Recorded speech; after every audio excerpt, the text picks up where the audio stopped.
Wow. Mushrooms a go-go. Hello, welcome to our newest tutorial. We're going to make mushrooms. We're going to show you guys a plethora of techniques to make mushrooms, and I've had a lot of fun preparing this. I didn't used to like mushrooms, you know. Oh, no? No, after a while they started to grow on me. That's what happens. We have a tutorial without a supply pack. Today we're going to be using some of a giveaway, an October of 2022 giveaway. But the reason that we're not making a supply pack is because this is a great project for using all kinds of little bits of fiber, all different kinds of fiber.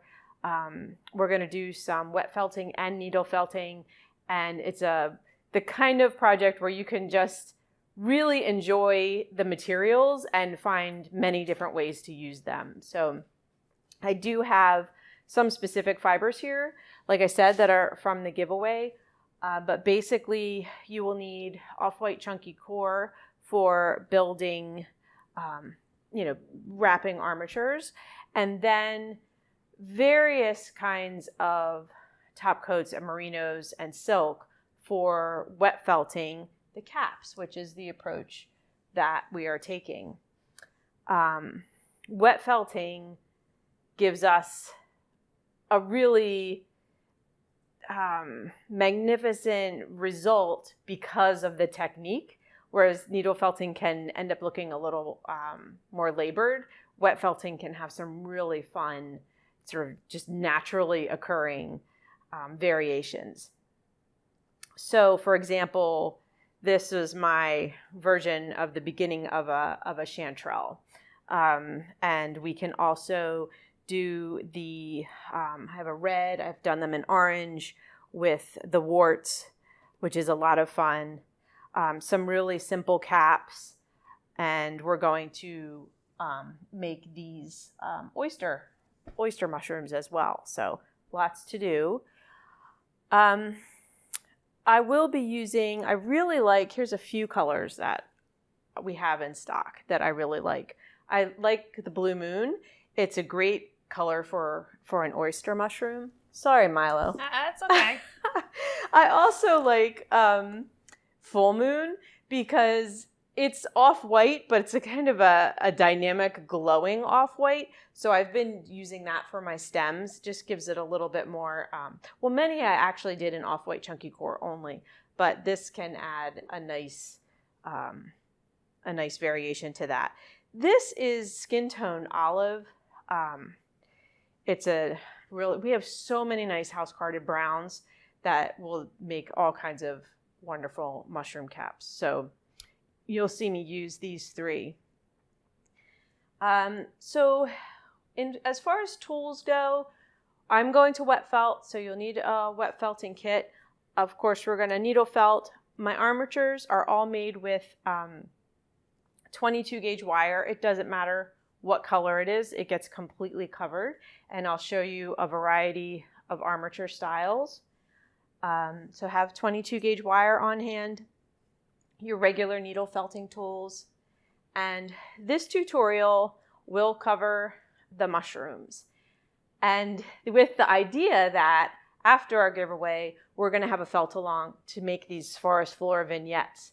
And so take a look for that and enjoy that live tutorial, live felt along as well, because that's where I'll show how to put components together using found objects, natural objects, and make these fun vignettes. It really pulls together a lot of creative processes, and so that makes it very engaging. I like it a lot. Tell me something while I get these found objects out. Well, you know how I like to eat a lot of the things that you make? Yes. I feel like I need to use a little caution with this particular line. I have been watching some videos about foraging, and yes, it could go wrong. At the worst, you'll die. Okay. Most okay. of them just cause an upset stomach. Okay. So these are just to like inject a little inspiration. Of course, a wreath is a fun way to go. And then these are some bits and bobs that I found recently. I thought this would look cool with paint on the wall with some mushrooms on top. This was actually from a dresser to hold, like a vanity, like to hold the mirror. Have lots of pieces of bark, birch, sticks. This one was cool little candlestick, really cool little turned wood thing.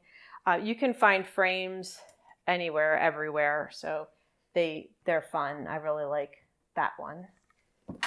And if they're banged up, it kind of doesn't matter because the whole idea is that it's reclaiming something. So this was a yard sale find. Not sure what I'll do on there, but I thought that was cool too. So those are just some ideas of where you can go with the project. Of course, you can just create felted scenes, use them with your other sculptures and scenery. So I think we're going to start with some fiber blending and wet felting, and then get into the armatures and then do the construction. It's going to be a good time. Good.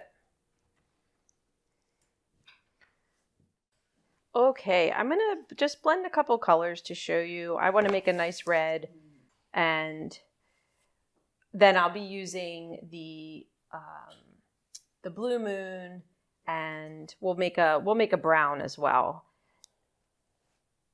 And I also want to make a nice golden color. Okay.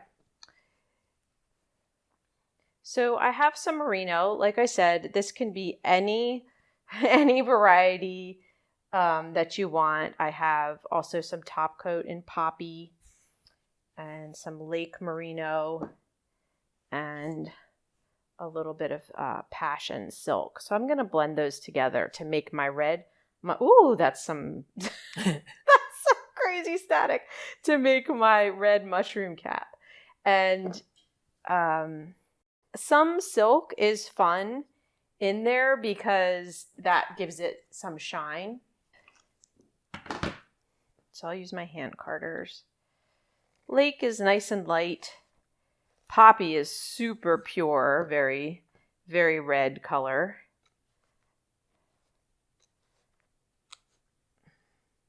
And then, of course, passion is the deepest one.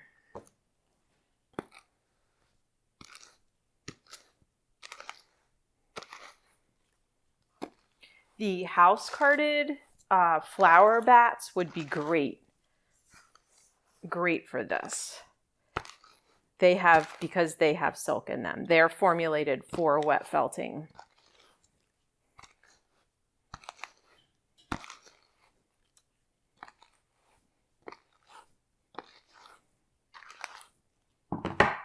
Okay, that'll give me my red mushroom cap. And then I'm going to do a kind of a ochre color for the chantrelle. Yeah, that's awesome. Which is this one.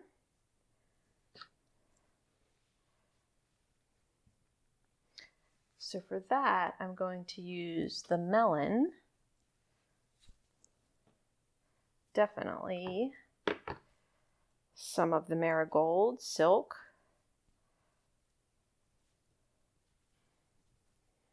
And I've got, ooh, this is very nice and rich. I've got saffron merino, that's great. And a little bit of butterscotch.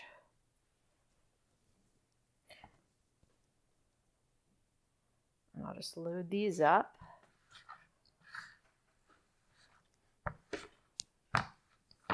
Where do baby mushrooms grow before they are born?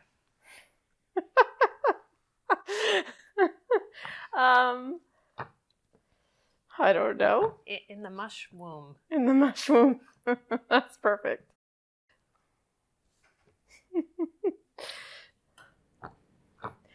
That's what you're doing right now. You are the mushroom. That's how I felt yesterday.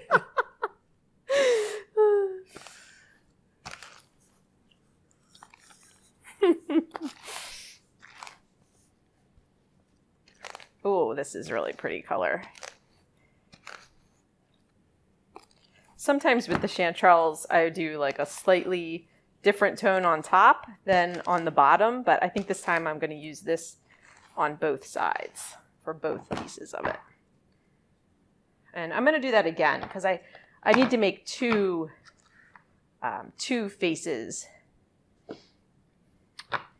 for the chanterelle mushroom. It has kind of a top and a bottom.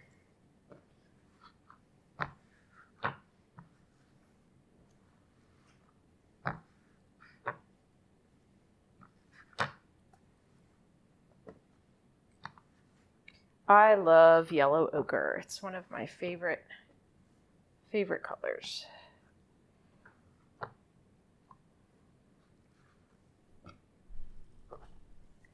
I'm generating some serious static. We're going to have to get a sprinkler out.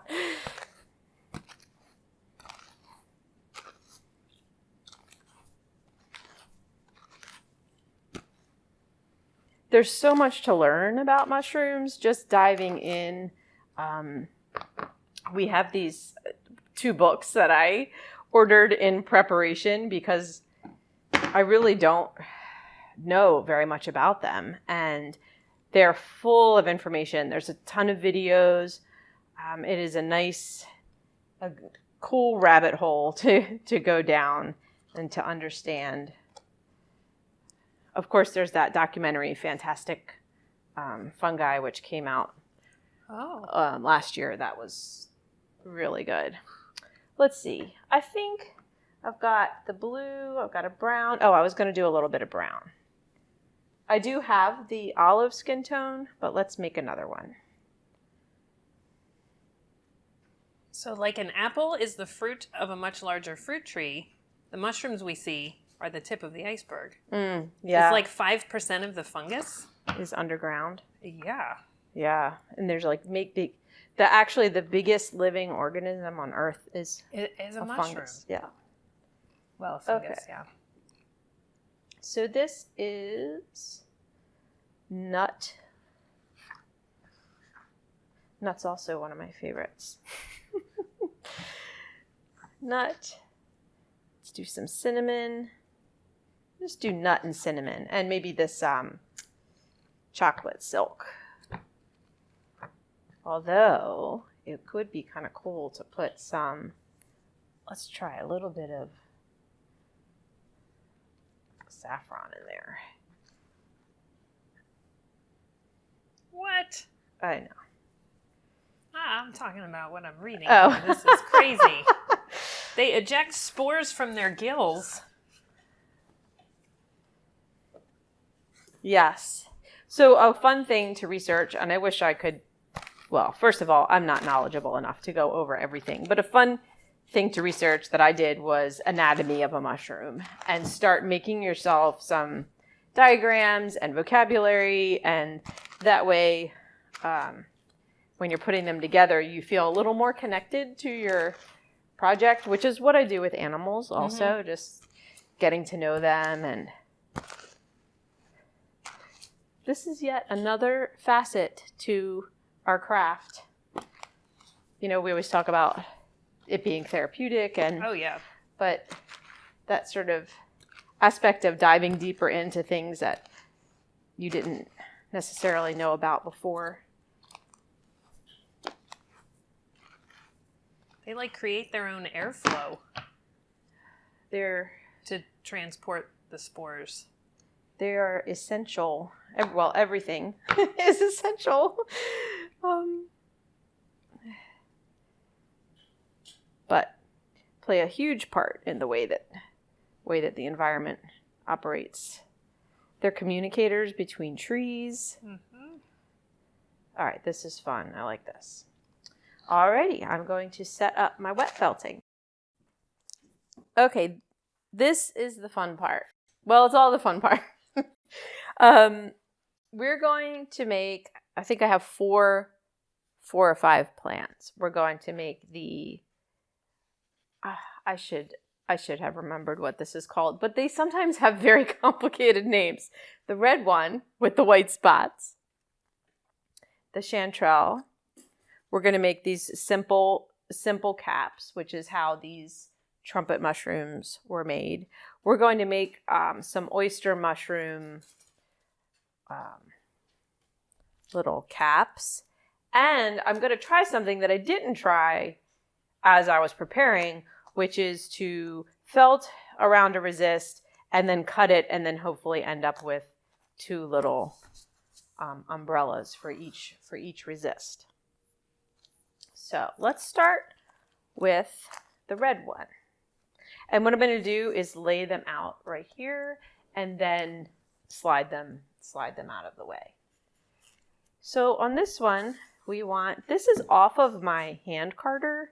So it's like nice and, a zigzagged in every which way. So I really can just take that and put it down in a circle. And you can make these small. You can make them bigger. Here's a smaller one.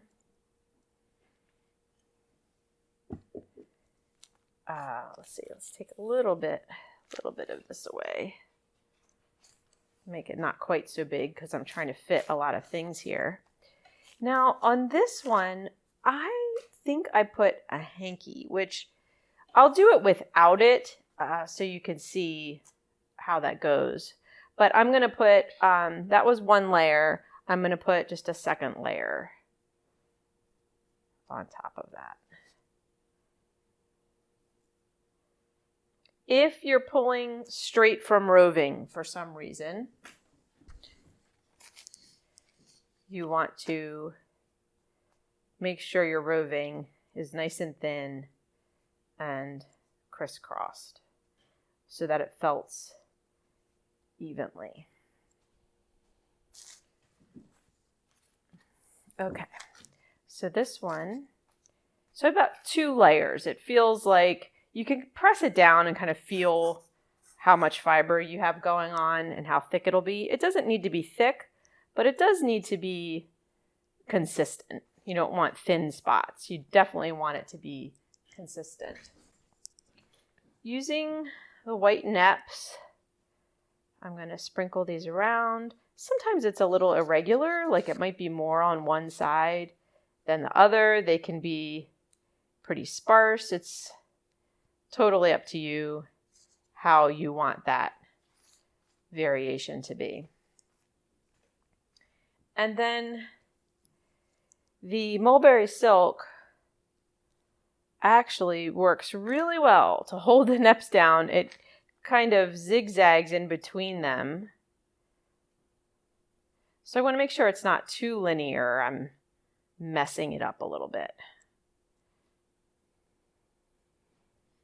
And have it be really webby and thin. And then put that over the neps. And if I'm worried about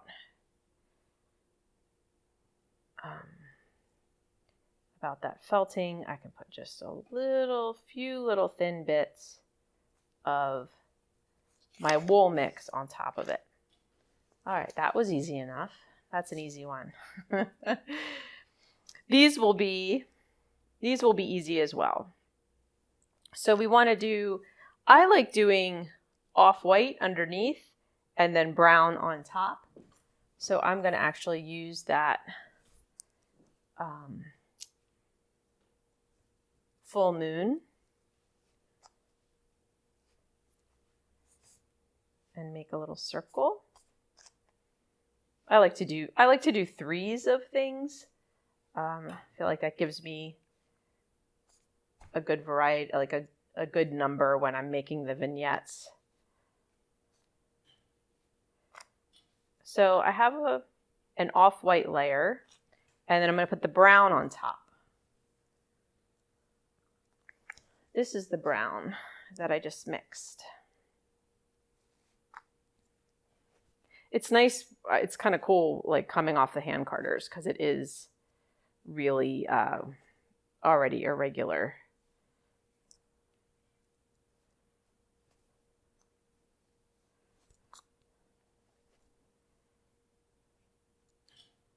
What have you learned, Milo? Some mushrooms glow in the dark. Yes. What was that bloody one Talbot was telling us about? Oh, that one was gross. That like drips. It like It oozes. looks like it oozes blood. Yeah. Mushrooms make colorful natural dyes. Yes. So now I'm going to look at my circles and sort of fill them out. Make sure that they have a nice bit of fiber, making as circular of a shape as I can.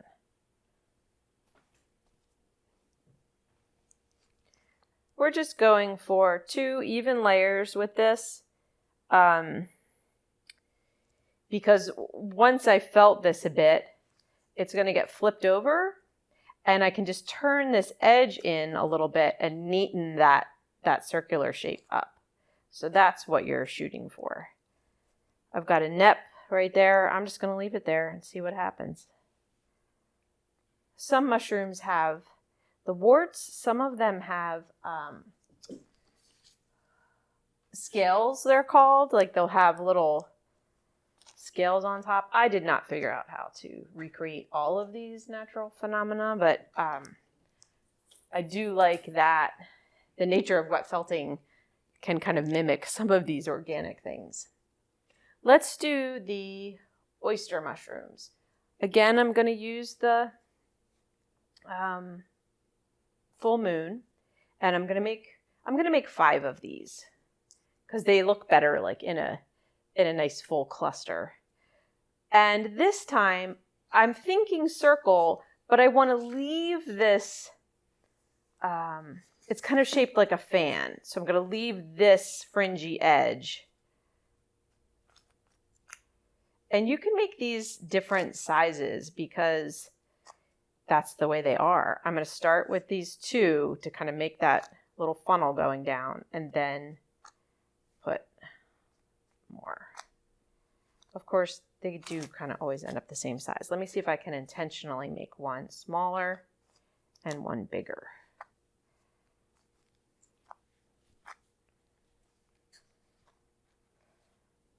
Mushrooms look a lot of different ways, right? Like they're like umbrellas, and then sometimes they're flat, and then sometimes they're concave, and sometimes they're like a whole frilly thing, or just super linear, like more looking like coral. And one thing that I learned is that a lot of times it's the same mushroom. The same mushroom takes a lot of different shapes throughout its life. Generally, they start out capped, and then they open as they age. So I didn't know that. All right, and now I'm going to make one a little bit bigger. What did the father mushroom say to his son before his big first trip? Oh wait, that's only 4. I don't know why. The world is your oyster. Speaking of oysters.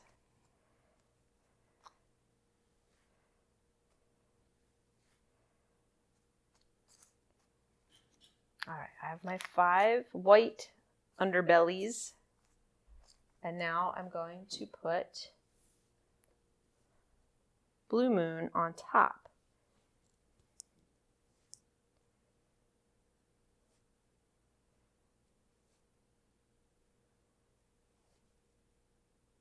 This was the big one. And you can put a little blender just as the mushroom comes towards the center, it can change back to white.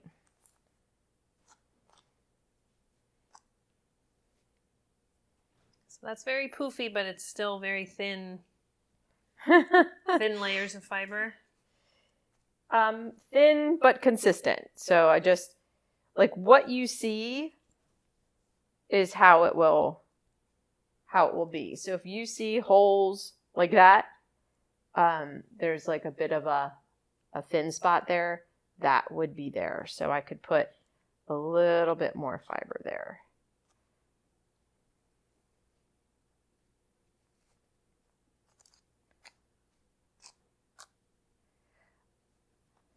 I think this, one of the reasons that this project worked so well for me, or that I enjoy it so much, is because of how freeform it can be. Kind of like the hummingbirds and the way that we do flowers, and I don't try to control too much. Can let the process do that. But there is definitely a good sort of few ways to start that we're trying to demonstrate here.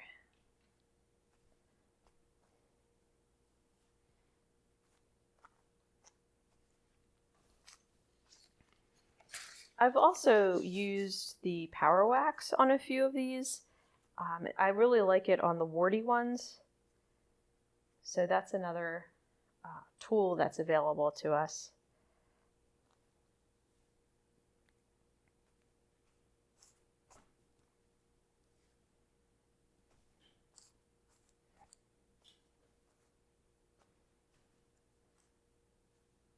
This doesn't have any silk, so this is a little bit, just a little bit different, which is cool. And that will be fun to, that would be fun to try the power wax on. I haven't done that. Okay, now we're going to do this one. And that is a layer of wool, a silk hanky, and then a layer of wool. And we need two of them because they fit together to make the gill area and then the cap area. In the past, maybe what I'll do, in the past I've done two different colors, but maybe what I'll do this time is use two different color hankies and see how that affects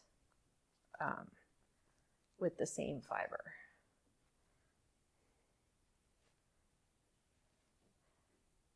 And you can take, your hanky might be rather square, you can stretch it into a circle. So you just want to get rid of those corners. Interestingly, they start as a circle. I guess it comes from a cocoon, so they must take it and like stretch it into a square. I'm going to remove a layer. I have a bit much here.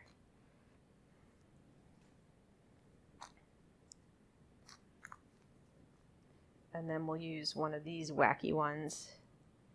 This was just a remnant from a dye experiment.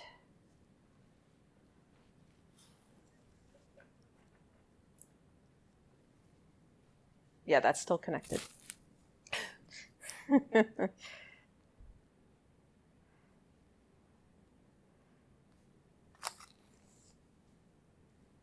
I might hang on to that and do two layers. Okay, so we made a really beautiful golden color. I need two. I made two batches of this, if you remember, so I need two for each set. So I just want to make a circle, make sure it's relatively consistent. Put my hanky down. And then I need to sort of gather this in so that you don't want a lot of silk hanging out to the edge because it won't like way off, because it won't felt to anything. So I want to pull it in until my edges are on top of, mainly on top of my wool. Oh, that's really cool looking.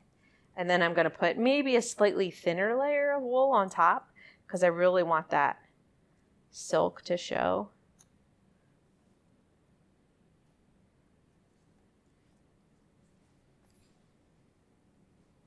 Oh, I know what I need to do is the ones with the resists. Thought I was close to finished. Okay, and then we have this one. Who did Prince Mushroom fall in love with at the royal ball?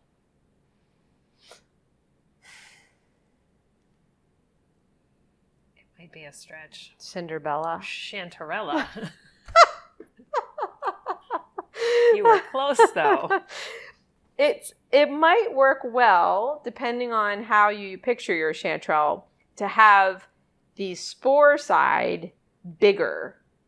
If you're going with this kind of design, your top might be a little smaller and your underside wider, so that when you scoop it onto the stem, you have enough play. If you're going to do this concave shape, then they could be very similar in size because they're basically like matching up. Little geometry, brain bending. So I think this one I'm going to go a little bigger. Just want to make sure there aren't bald spots. Even though I'm going for thin, don't want bald spots.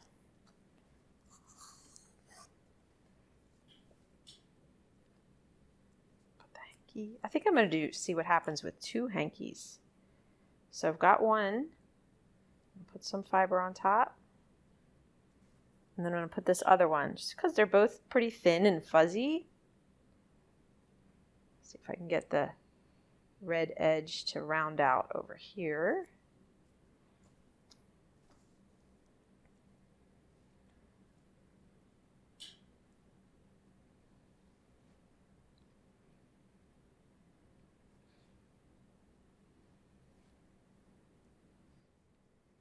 Alrighty. Okay, I want to work on these resists. And on these, if I wanted to get complicated about having off-white underneath, I would do the whole thing in off-white and then do the whole thing in a brown. But I'm not going to do that because it is very time-consuming and involves a lot of back and forth. And also because the way that I'm envisioning these as a true sort of, remember those umbrellas you had when you were little that totally came down? You won't see the underside, and we could add the light with some needle felting. So I'm just going to use, let me see what kinds of colors I have here randomly. Maybe I'll do one in this deep, cool color. Now when I do this, I have to lay out one side, get it going, and then flip it over and lay out the other side. You will see. We always recommend watching our videos first and then participating, because if you're not familiar with the process, things will be revealed as we go. I'm saving this for when I flip this over and put felt on the other side. What color should we make this one, Milo?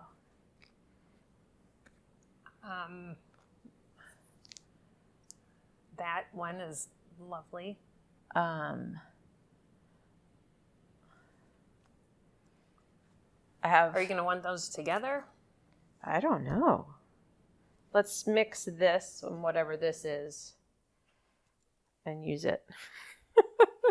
It's another brown. We're going to use another brown.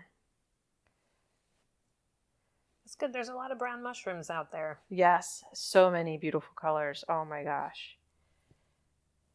I'm glad we got some bright. We've got this muted blue is beautiful. So I want to save some for when I flip it over.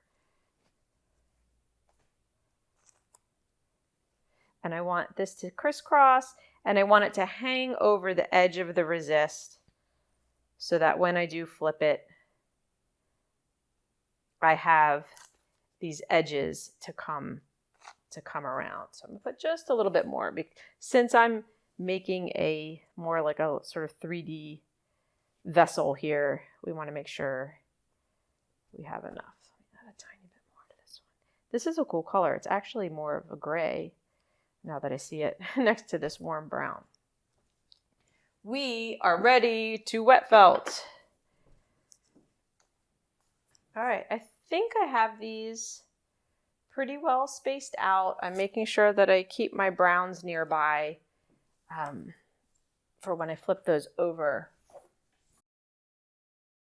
It's fun to do a few sessions of wet felting and have a lot of different tops available for you to play with when you are ready to start the construction part of things.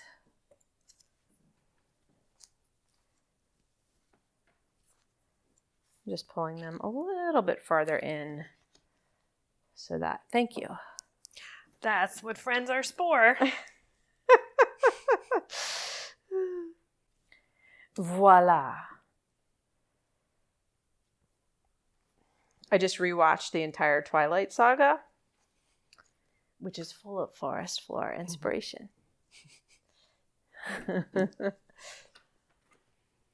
Hopefully that's still warm enough. Oh, it'll be fine.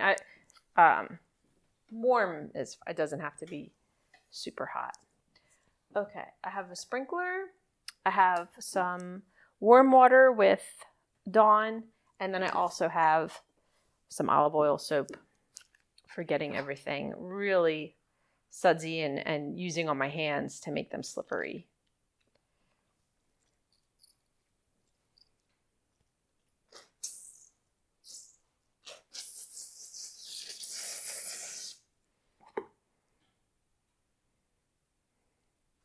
I put more soap in than normal. Yay! So there's a lot of soap in there.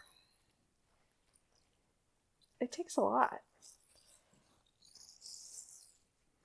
I guess, I don't know.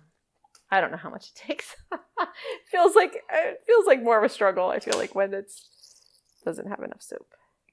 So my second round, I'm going to sprinkle over the olive oil soap and start.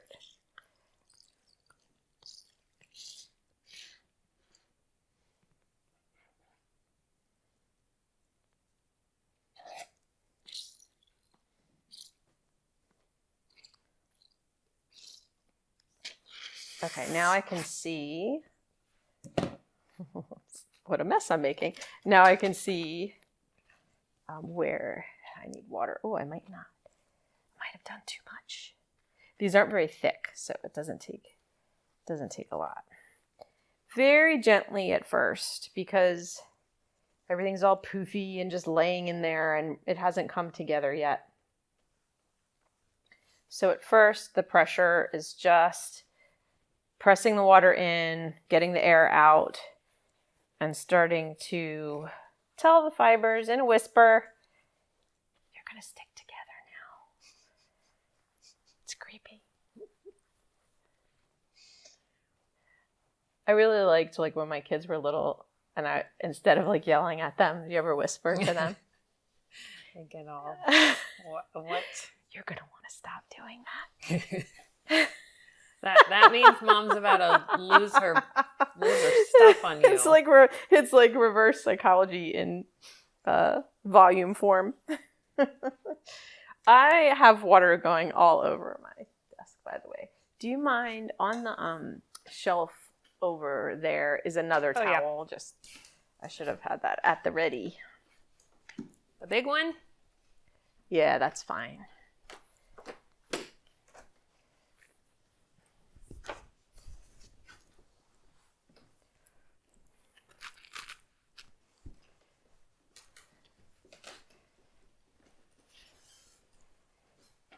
Thank you so much.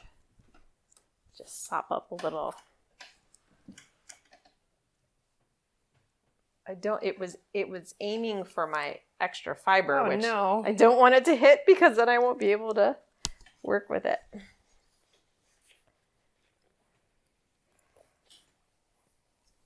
So what if we have a few people that are wet felting resistant?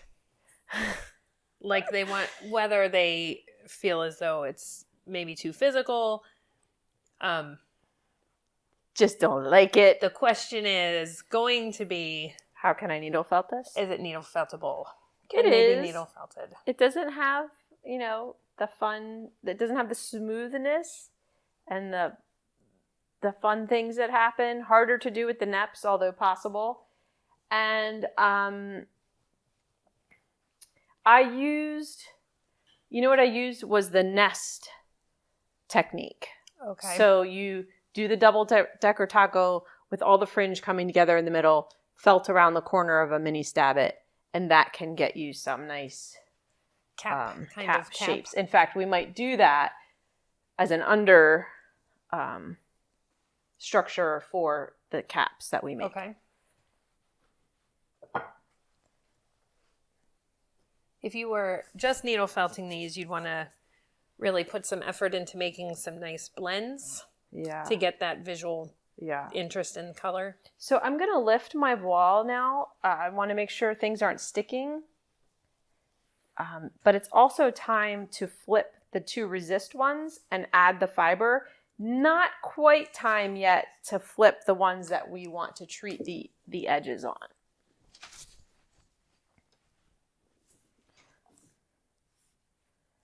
So this is a little bit of a process. You gotta make sure that you're pulling your little edges away as you go here.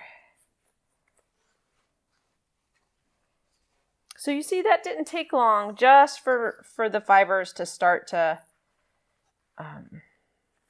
well, maybe I can flip these and turn them, might as well. Oh, that one got a little sticky.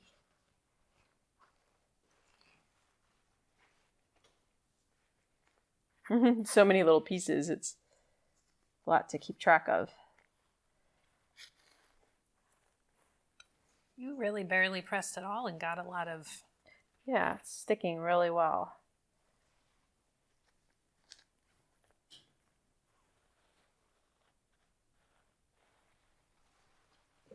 Okay.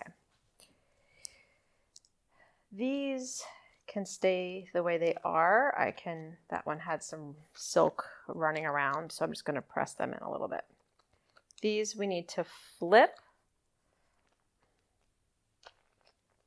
Turn our edges over the resist.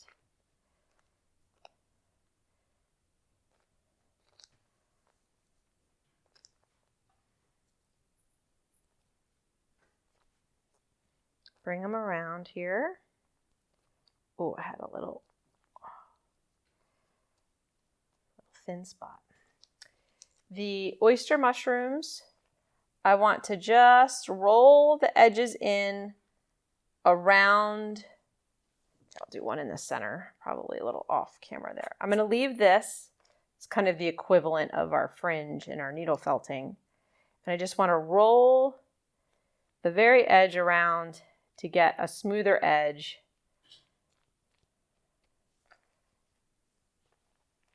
Kind of going around the rainbow there.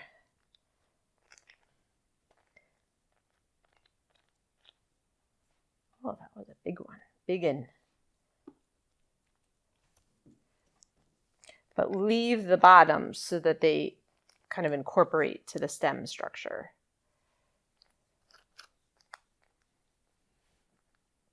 Oyster mushrooms come in all kinds of colors.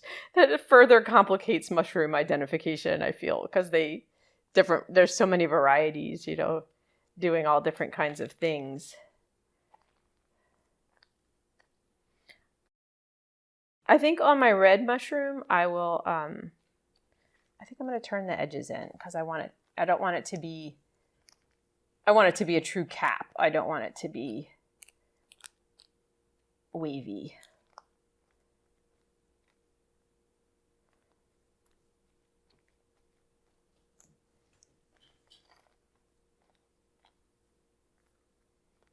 These I want to be very circular as well.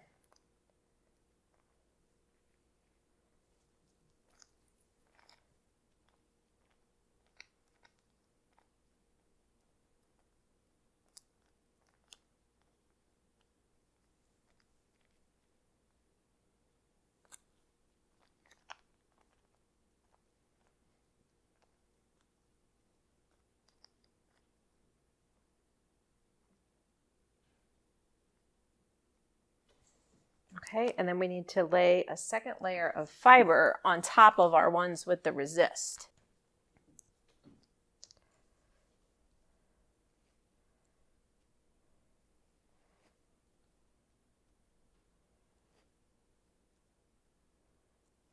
Just trying to have some go off the edge on each side, because I will have to flip these over again and fold those edges around. I'm really curious to see this since I haven't done it before. What? Just so often you do a tutorial and you're like, well, let's try this and see how it works out. I think people actually appreciate that very much. Yeah, you gotta see a little bit of the,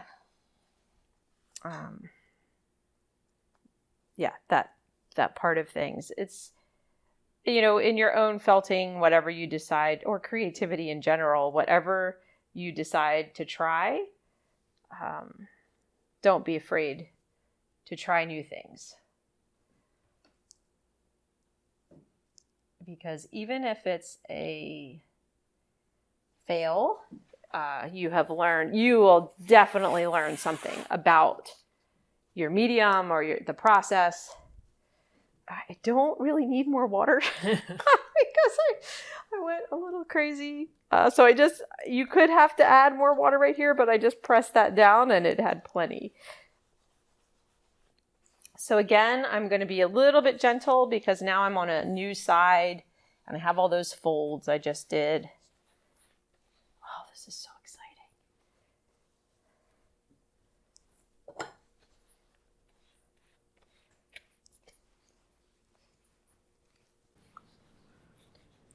So this side now feels like poofy again.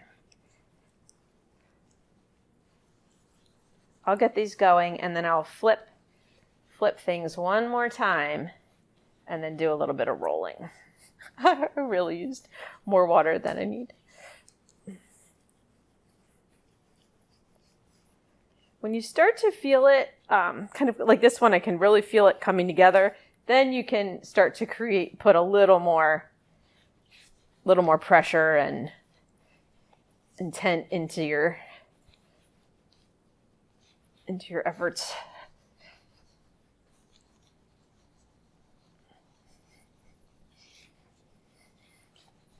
Did you know people grow packaging material? Yes. That's so cool. So not to get too weird, but like I was watching the videos and mushrooms have all these properties that are miraculous.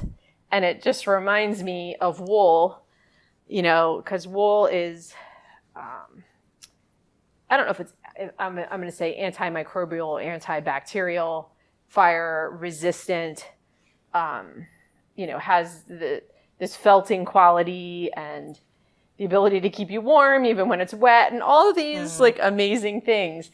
And I was seeing a lot of overlap in mushrooms. Mushroom mycelium.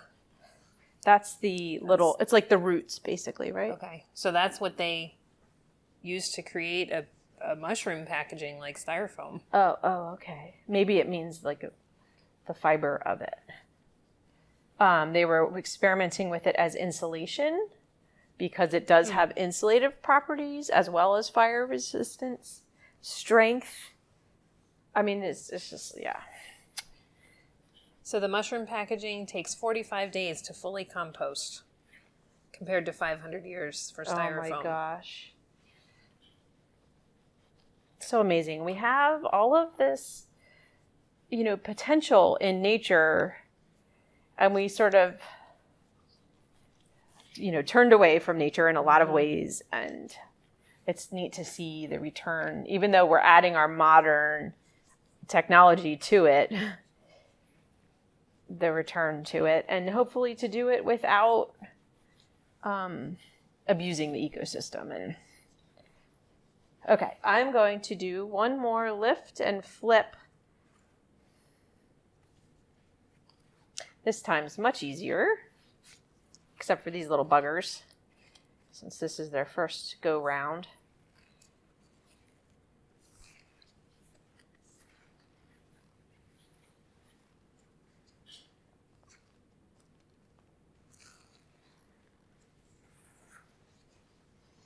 Okay, I have not flipped these yet, so I'm going to do that.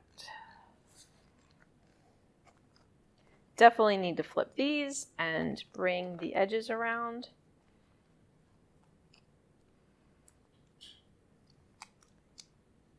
Went a little thicker on these because I've got to make sure these edges are good and that the whole structure is thick enough, because each half of one of these is going to be both, you know, the full size of the cap.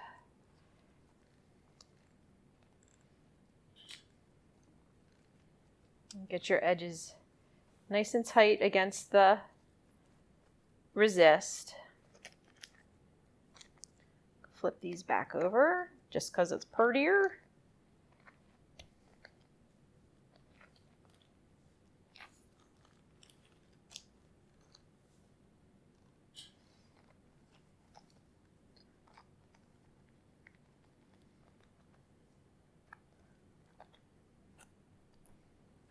Okay.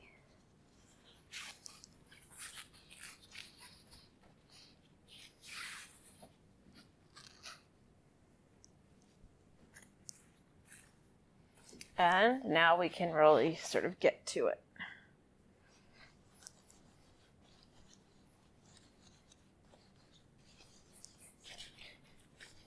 Give it a little bit more, especially these, and then I'll start rolling.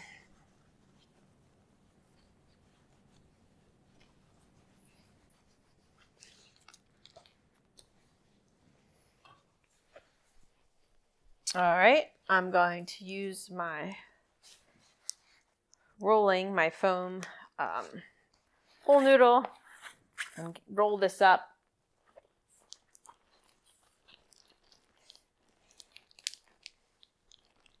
And let the rolling do the rest of the work here.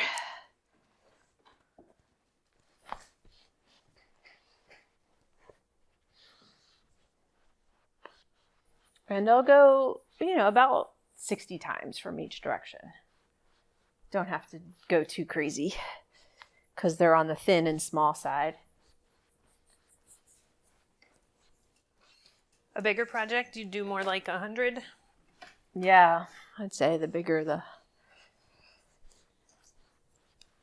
Like a 2D fox or Yes. 2D hummingbird. I unrolled the whole thing, and now I'm going to come from the other end. We have a lot of wet felting tutorials. If this is your first time wet felting, you might want to check some of those out to see the process in a few different applications. The vessel tutorial is a good one to watch. Wet felted flowers, beginning wet felting. We have a lot out there. All right, these are looking good. I can feel them. I can give them a little bit of extra individual attention.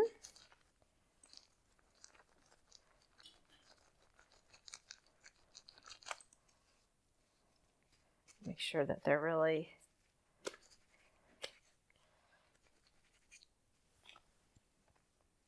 Warm, damp weather triggers mushroom's sudden appearance. okay. Once it ruptures out of the ground, the stem elongates, the cap enlarges to its full size. It can happen overnight. Wow. Some take a little longer.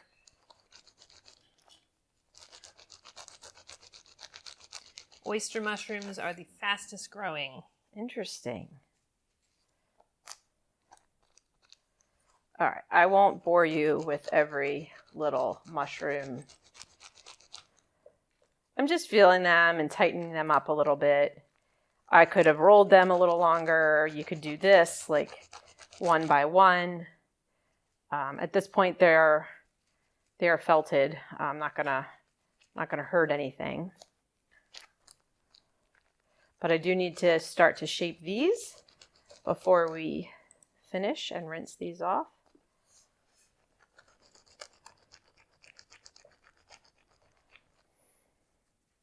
And the chantrelle, I can decide, oh yeah, that's really pretty. I like that a lot. I can decide if this is my top, give this a little bit more felting here.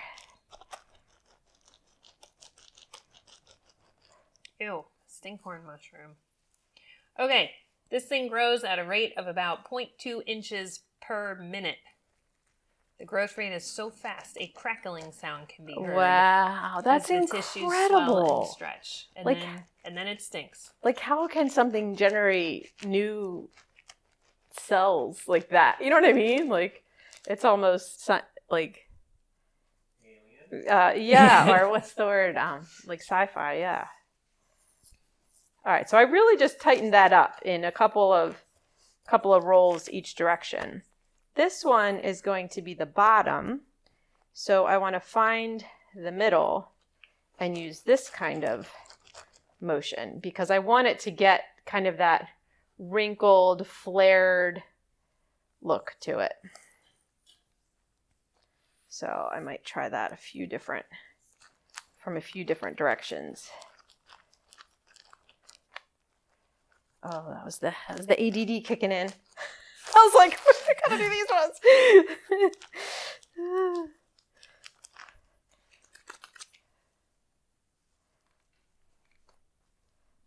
All right, I will play with this some more. Okay, so these...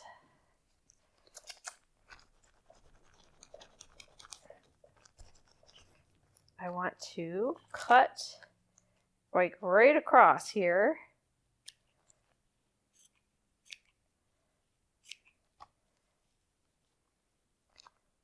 Pull the resist out. I have no idea how my size is going to be here. That's a big cut. Yeah, I got to just cut it in half. So it's not too scary. Yeah, then you have this little cap.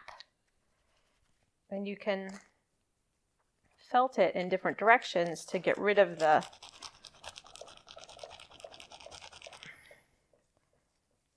pointiness of it.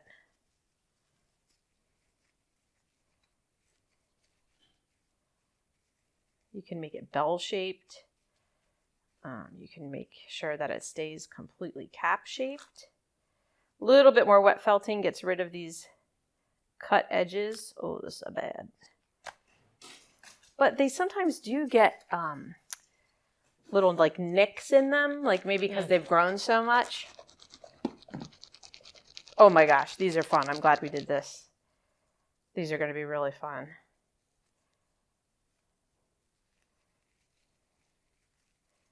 I feel like Lee was making some like this. I don't know if this is how she did it or not, but...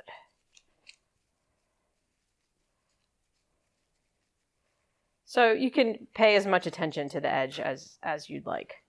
I'm just sort of zipping along here for video world's sake, but take your time and get these shaped the way you'd like.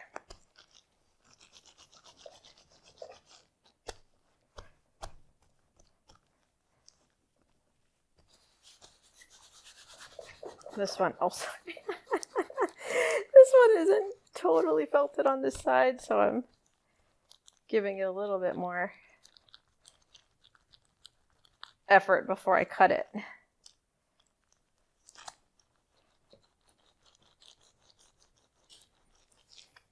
So what you can feel, like I could see and feel that not all the fibers were stuck. That's why I'm giving it a little bit more. Whoops, I turned the resist around in there, so I'm going to stop because I've got it doubled over on itself now. That's impressive. This is cool. I felted with gusto. I folded the resist over itself. You could make one, so I cut this a little bit off center. I mean, not terribly, but you could do that intentionally. You know what I mean? Make one more capped and one a little more open. Just want to work on these edges. Get rid of the fold lines. More soap. It's really...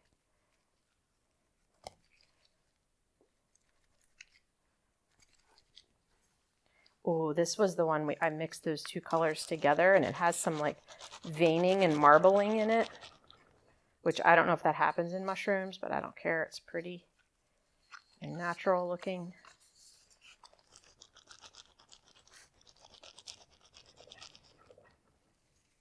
Why did the mushroom break up with her boyfriend? I don't know why. He was toxic. I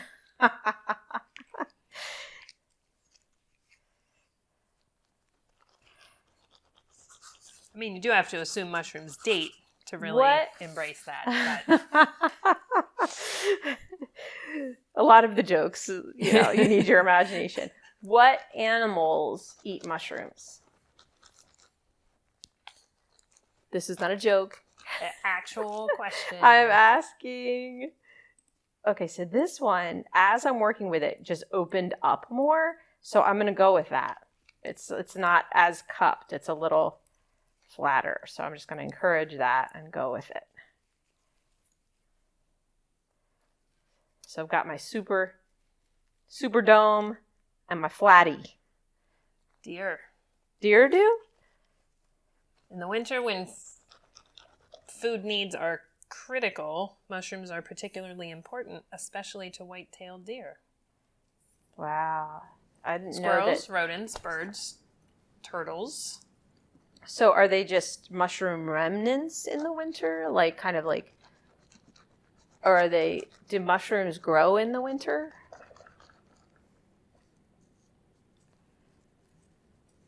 Lots of insects eat mushrooms. Let's see. Humans. Yes. Man, you got to know your stuff. I'm sure there's probably a plant identifier for mushrooms, I would think. The blue moon is a beautiful color for this, but it's a little I would maybe add some silk and merino to it if I were to do it again. Get a little bit more smoothness and shine in there. Do we have a blue flower bat? Aqua would be lovely. Aqua has a little silk. Aqua is aqua, so you could tone it down with some of the Hydrangea? brown Is that or too gray bright? that's in. Hydrangea's pretty bright, but again, you can mix it with a brown or gray and tone it. Nut would look really pretty with the blue.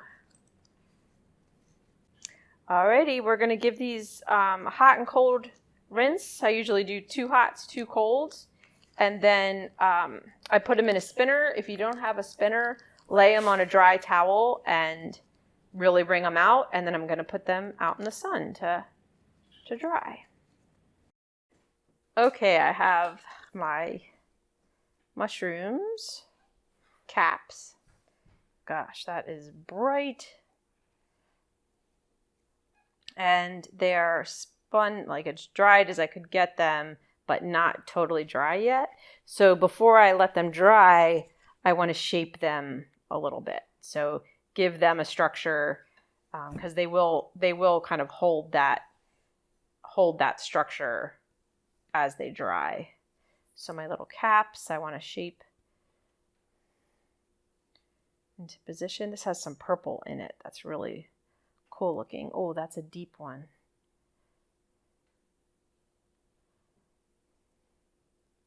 This is the one that kind of spread out a bit. These I usually just keep flat because I don't entirely know what shape I want them to take yet. I really do like that silk that got wrinkled up in there. Really cool.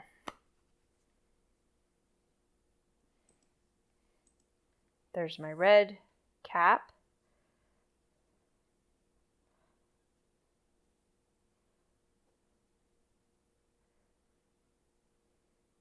And then these, if I can, I want to bring into the shape that they're going to be.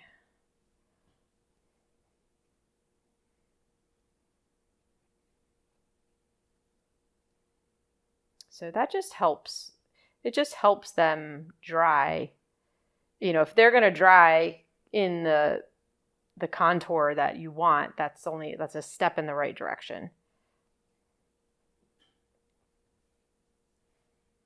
I mean, if you really wanted to go crazy, you could put these around something that, and put something around them to hold it. But it's not going to be too hard to felt these into place. So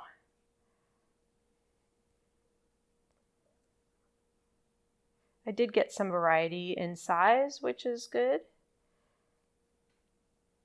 I think this time I'm going to try waxing these. Okay. Okay, I'm going to put these out to dry. Okay, we're ready to make the structure for all of our mushroom varieties. And I've tried a few different things. I tried 14 gauge and, well, just 14 and 22. And really, the way I ended up, 22 is great for most because the way that I'm building them, it has 3 or 4 pieces of 22. So they're plenty strong and really can be, as a, you know, there aren't many mushrooms that are longer than this. So we're safe there as well. So I have a few different varieties, the simplest being half of a 22 gauge folded over. And with all of them, I'm leaving little legs, and the little legs give me the ability to felt it into whatever type of structure I decide to add them to, even if it's just a fiber, base.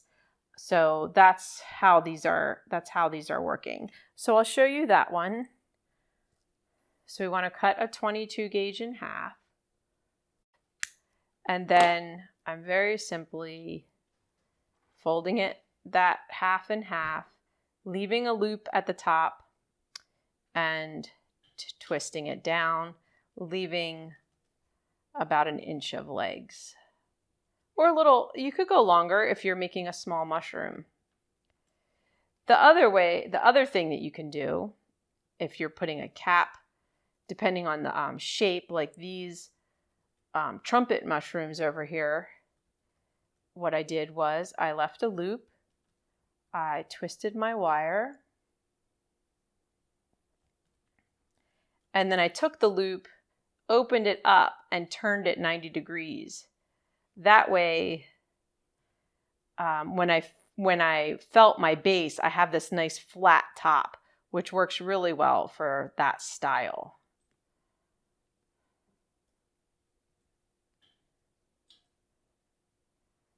Okay. Another way to go is to fold your wire into, is to cut your wire into thirds. So those are 6-inch pieces.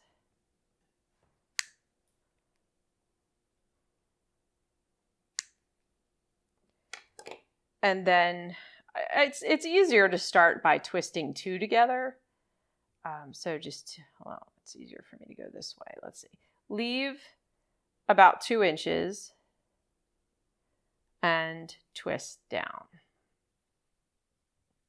And this is a little longer because we're using the whole third instead of a quarter. And then take your next wire, leave 2 inches and twist into the twist, following the twist, and go down. It's easier than twisting 3 wires together. Now, we have options here, and you can do this with 4 wires. This at the top, which would hold something like this with a deep center. We could turn these into a swirly. It looks like the thing that went in the middle of a 45. Our demographic will know what that is. Which gives you a nice umbrella on the top, similar to this one where we turned it over. Talbot, I am not zooming. You're probably going to want to zoom in this segment. But bigger, just a different way to skin the cat, basically. Or you could take your top and you can shape it into the umbrella shape.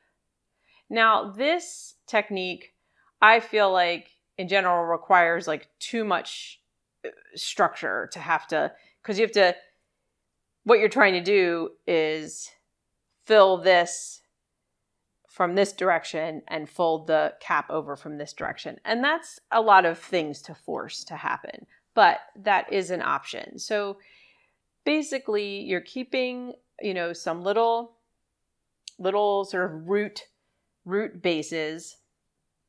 And it's pretty cool because even on the ones that only have two, if you give them this curve, they stand pretty well. But generally, I am taking these a step further into a project, and they stand because I've either secured the base or felted it into a little felting project. So I have some already wrapped here. I'll wrap this one that has the swirly top, so you can see how that goes. And I'm just using my off-white chunky core. I usually pull about 6-inch pieces and quarter them. I leave them, we're going to call these roots. I leave them because I don't know yet what they need. If I'm trying to wrap it onto something like the wreath, I might want these to just stay black, and just be plain wire just to wrap into the grapevine wreath. Or if it's going into a dark piece of earth like this, I might wrap these in brown so that it just blends really well. So since I don't know yet, I leave those until the end. So the mushroom stalk, they are called stalks, stems, or stipes, do all different kinds of shapes. I love these that are a little wider at the bottom. Some of them have the skirt. Some of them don't. This one, I put the skirt on in a little piece with a little piece of silk. Show you how to do that.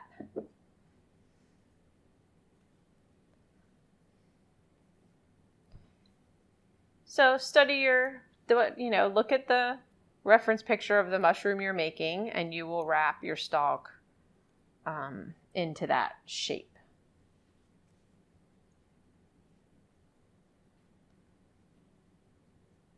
So when I get to the top here, I want to do sort of a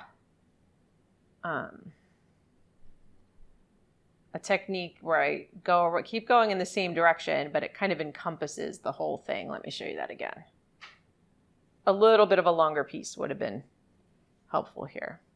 So I'm going around, and then I'm going to go over from one side to another, come around until you feel that you're in a good, place to do it again. Now the thing about this kind is it's more like the trumpet mushroom because it does build up this this area into a tapered or expanding sort of funnel shape. Whereas something like this, you can keep real skinny until it fans out at the top. This works well for the Chantrelle, this design.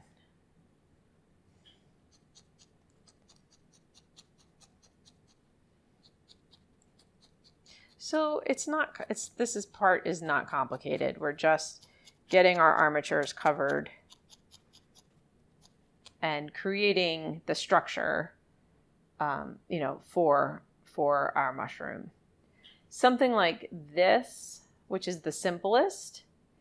It's just this, whoops, this one. This will work great for those those little caps that we made. And you can reference an actual mushroom, or you can just make a little fantasy mushroom.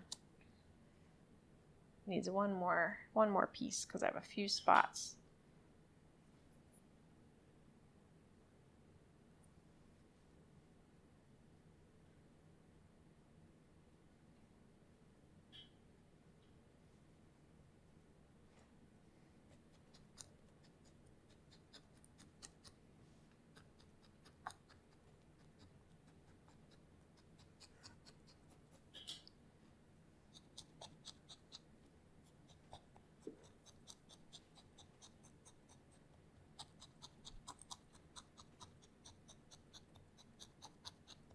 The hardest part about this, I feel like the wet felting is really fun. It's kind of a free-for-all. Making the armatures is not complicated.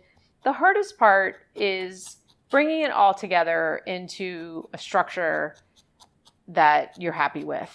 And that's why I'm giving you a lot of armature options, because you can experiment and see which works best for what it is that the vision that you have.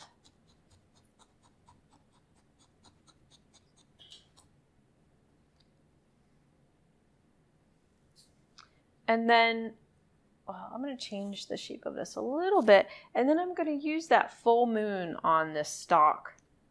And I'll show you a couple of ways to make skirts. Just wanted the base of this to be a little bit bigger.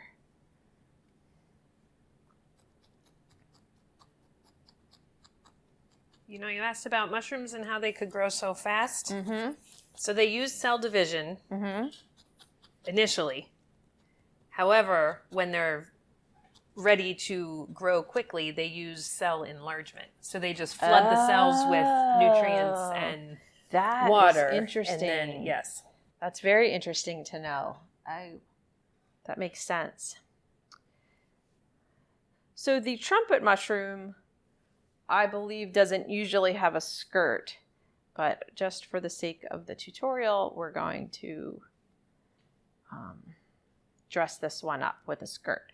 And they have all kinds of stem color transitions that you can play with.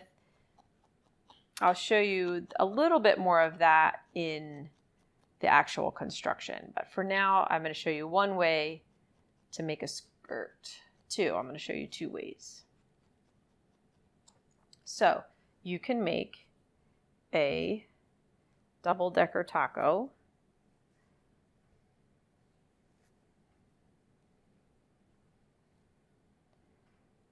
I need it to be wide enough to go around the mushroom, and trust me, this is going to be plenty wide. And then I want this distance to be about 1/2 inch or a finger, and then double decker it so that it's nice and sturdy. And at this point, I need to pull it off my Stab-It because that was a lot of felting in one spot.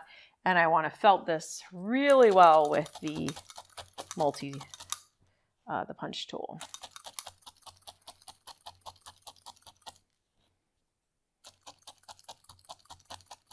Leaving the fringe.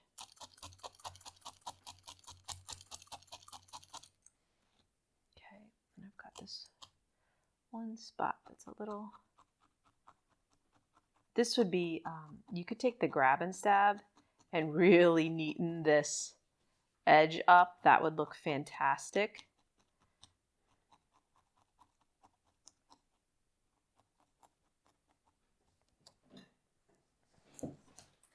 Why don't I show you what I mean?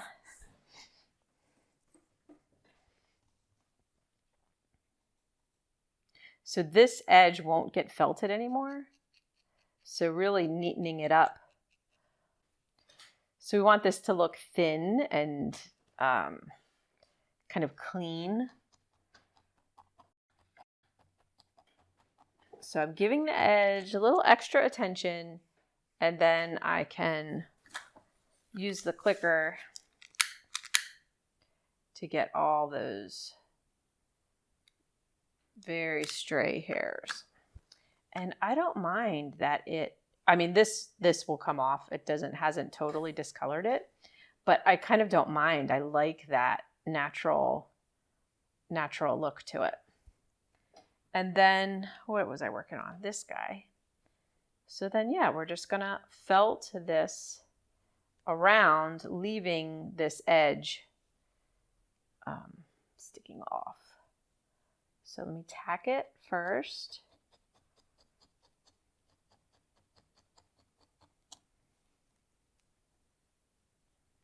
Try to line it up well. And then I really want to concentrate my felting on the top fringe area.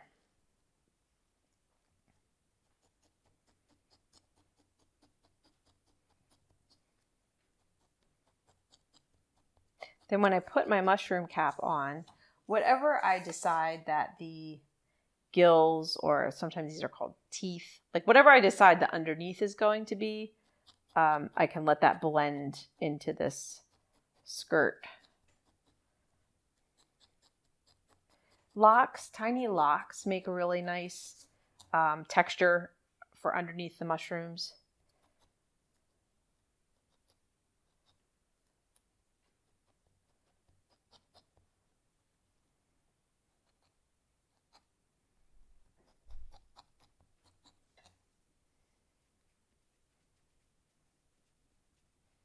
Okay, there we go.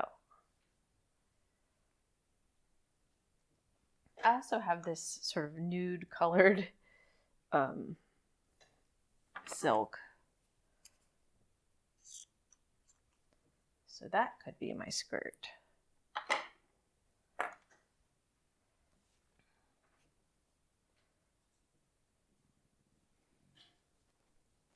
Well, let me get this wrapped first.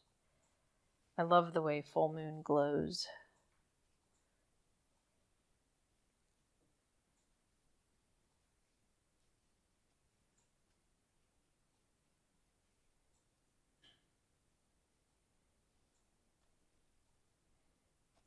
Oh, why is it a bad idea to eat mushrooms for dinner? I don't know why. You won't have mushroom left for dessert. I like that one. For a few reasons.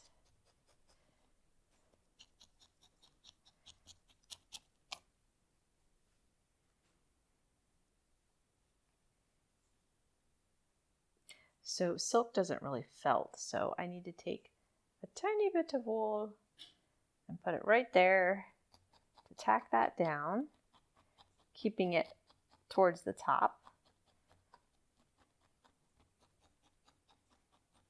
One of the colors I made might match this better to find it. And then same thing with this side. I'm going to mix this together with the full moon. I'm sure a color exists that matches it better, but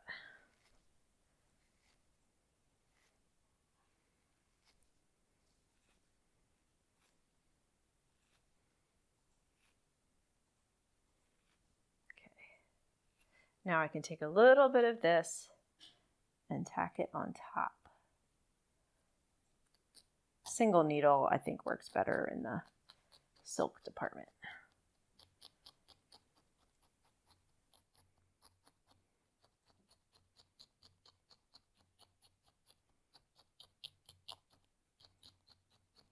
Now, when I put my mushroom cap on, depending on what I decide to do underneath, I will let that just blend just into the top of this silk. And it does need to be a little bit tacked on in the back where the seams overlap, so you don't see that. But you can like encourage this to wrinkle up so it doesn't look, so it has a little more dimension. I could actually even take a little bit of this and felt it to stick it.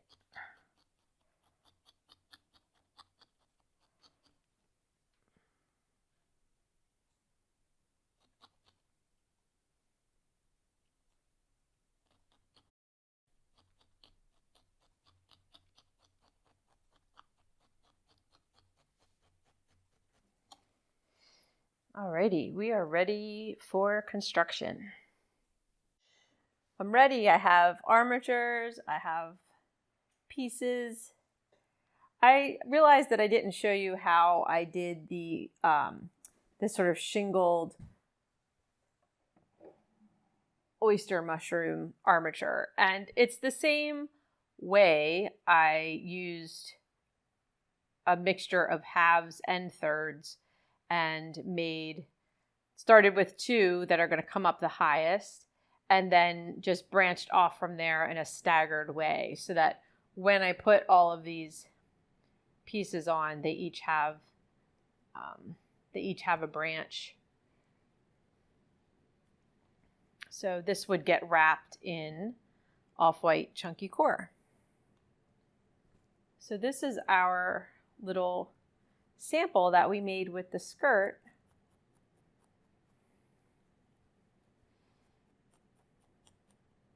I could show a few techniques on one mushroom. I could do a taco at the base and have a little color blending. I think I'll use this olive. Just going to show you a few different things. But basically any kind of fringe, it really helps you blend color. So I'm going to have some off-white in there.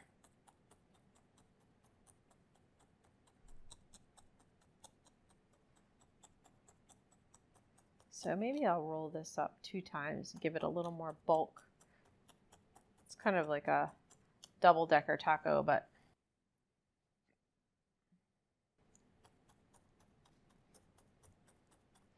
coming at it a different way. So from this side, the olive sort of fades into the full moon.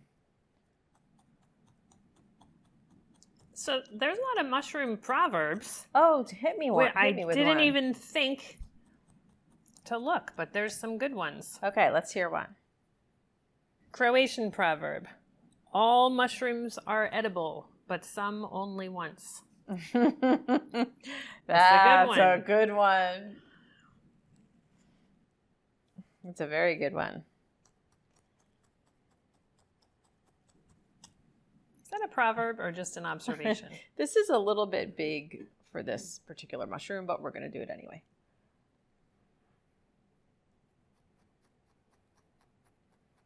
Yeah, I like that. Sicilian proverb. Asparagus and mushrooms teach a cook humility.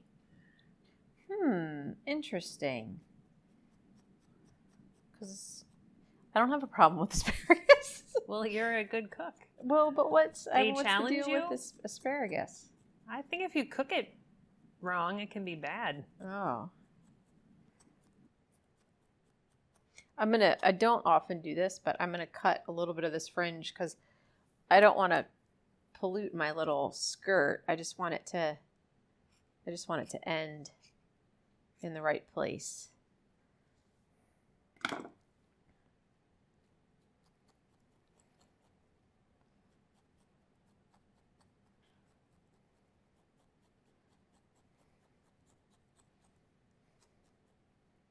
So this is a way to like thicken the base if you do want that sort of bulb-shaped base, and also change the color a little bit.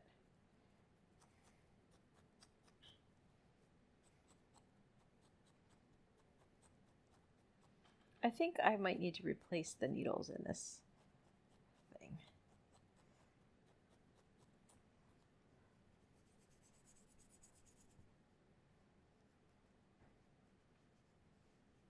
That's fun.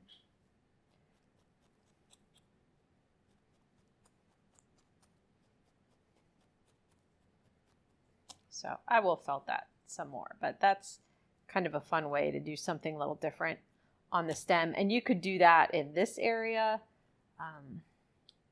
Yes, you can get very creative. So I need to decide, is this going to be, what kind of mushroom is this going to be? Is it going to be sort of like these trumpet ones that are flat on the top? I could stick one of these on there. Ooh. Although this shape doesn't fit on there very well, but that's kind of cute.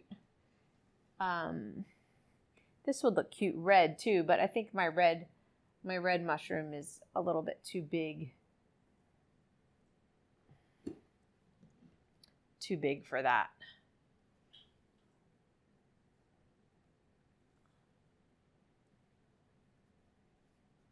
I have these first initial oyster ones that I made that weren't so great. So that's kind of a blue color. I could try that, see if I can get that to look cute. Let me make sure I pick the one that I want.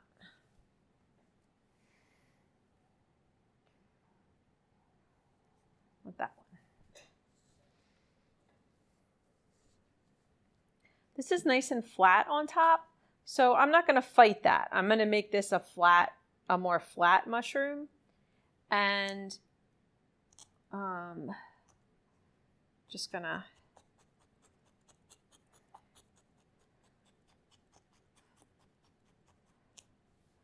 stab this on a little bit.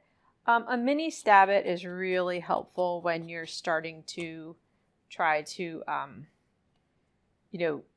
kind of work around all the weird mushroom shapes that are going to happen.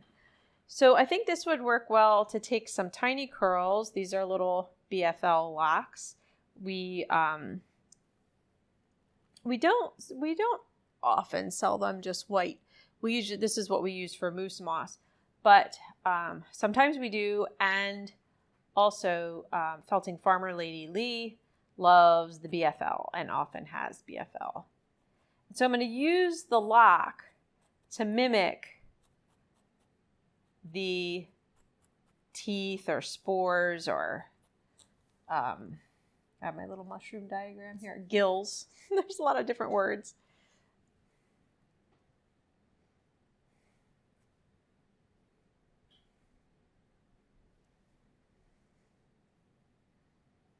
So I think I'll be random. If they were shorter, I would put them in lines, but I'm going to be a little bit random with the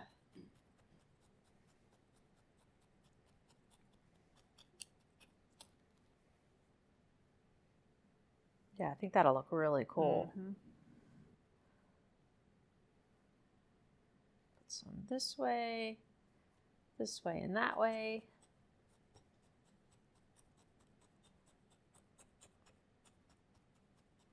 So we'll just make a few. I'm not going to make every version that we started today.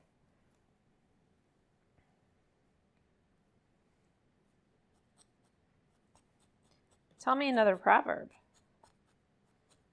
Please. Russian. Okay. Mushroom is not bread. Berry is not grass. And we like to state the obvious. I don't know. This is a good one. Okay. Not a proverb, but Thomas Carlyle said this. Nature alone is antique and the oldest art a mushroom. Oh, wow. I like that. Who is you? Thomas You said Carlyle? That person like I should. Thomas Carlyle? Oh, I don't know. Oh, okay. I thought it was like, a well-known.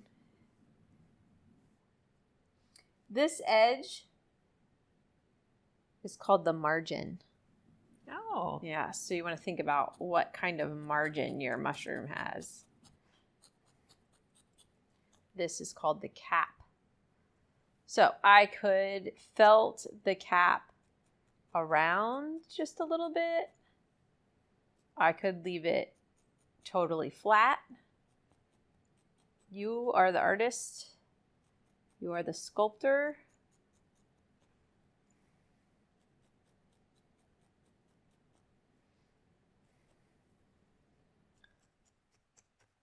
This is not a specific mushroom. This is just an example of all the things you can put together. So, but it will be fun to find a little home for it amongst our things. I could picture this on a piece of birch because I feel like it's either sort of like muted colors or like pops of colors. And birch is a nice sort of black and white theme. All right. There's one version. Let's do one of these little cap ones. Who wants that? This guy does. So on the cap one, this is going to be pretty simple. I'm not going to worry about gills because you won't see it. I'm going to wrap the top of this in a brown in case I get any stab through. Hopefully it'll be more brown than white. And this will also help getting it a little wider will help hold the umbrella structure.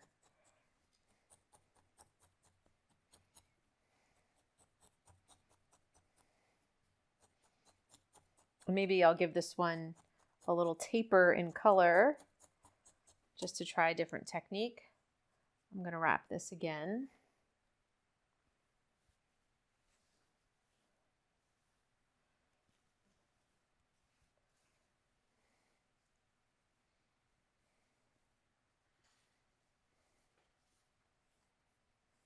Just thicken it up a little bit.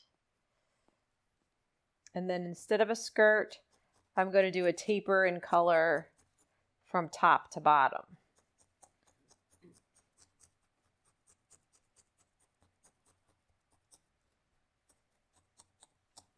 The other nice thing about doing these tapers and tacos and stuff is that if you have done a lot of wrapping, it kind of takes away the line. So I have this cool mix here.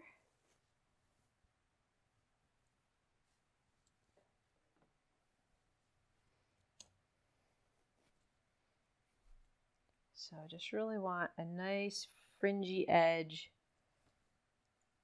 Maybe I will just put a little bit of that full moon so that it blends from one thing to another. And this time I'm just going to do a simple taco. I'm not going to do the double fold. I want this shape to be on the flat side.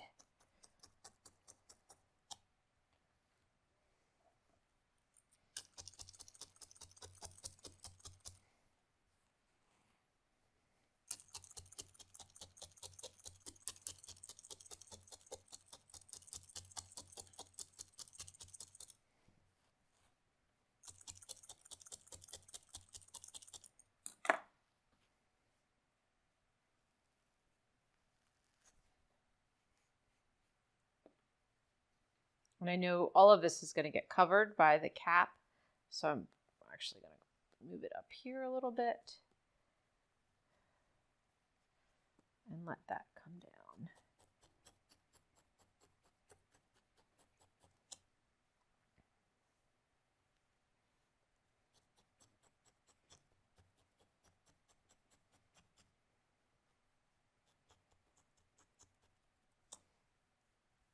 Smooth this out with my hands before I start felting so that I know where everything needs to be. Sometimes if you look at pictures, you'll see like little filaments and bits of dirt, moss. You could add these things to your mushroom stalk. It's a lot of fun. Or you can wait until you're building your vignette and, see what it needs. But if your mushroom is maybe going to stand alone, like as an ornament, or maybe it's going to be hanging, or then, you might finish the bottom off with a little more fun details if you're not going to be incorporating it into a larger piece.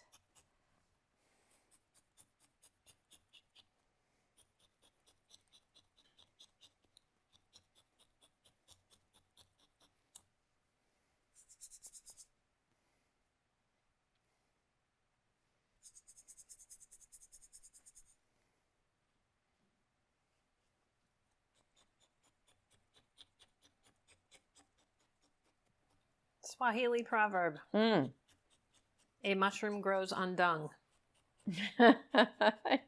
It can. It does. I mean, that's why Kennett stinks. We live right next to Kennett Square, it's the mushroom capital of the country, isn't it? It's like the biggest. It's a mushroom capital of something. Yeah. Okay, now which cap likes this mushroom? Ooh, that one does. Let's just try a few here. Which do you prefer? Brown? Okay, so we have 4 options. Brown, big, brown. Well, I don't like that on there. I think I kind of like that one.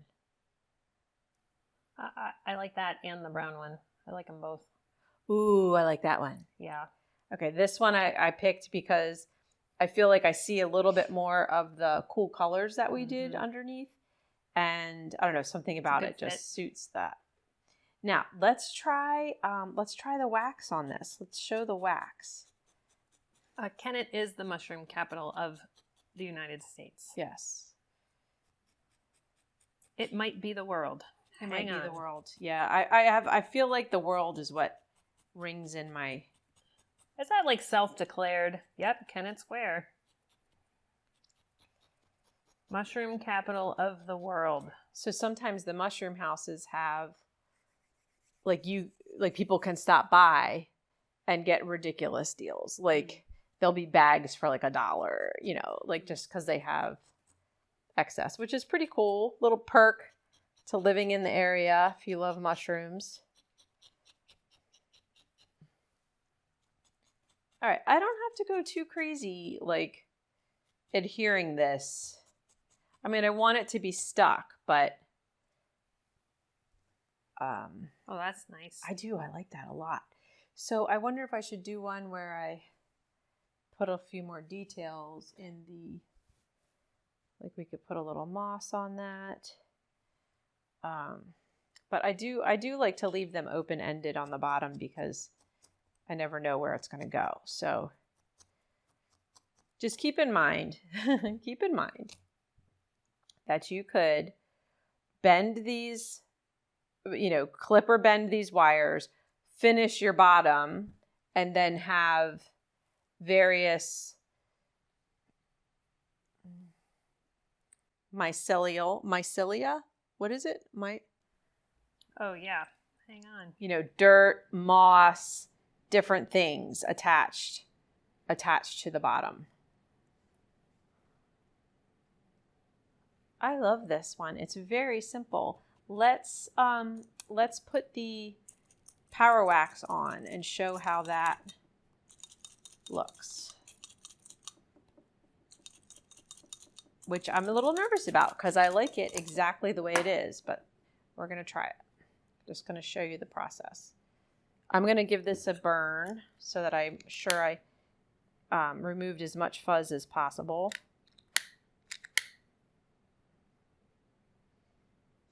If you're a more patient wet felter than I am, yours might be smoother than this.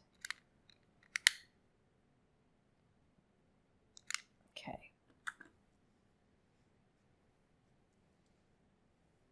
Now the power wax goes on white. If I do this now, then maybe it'll... It's still like soaking wet over here. I thought I got it. Yeah, it's not your fault. I got it. I've been doing this with my fingers lately. This is nothing harmful. It's water-based, and I feel like my fingers give me a good feel and approach because, like, if I took a palette knife to this, that would be tough. So I can use my 2 fingers to really push it in there.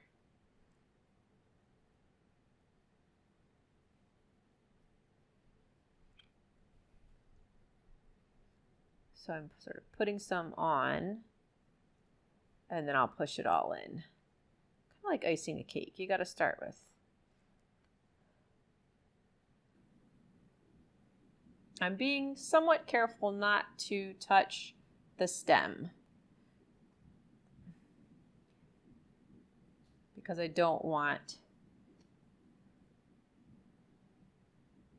this on the stem. The whole point is to have a contrast in texture.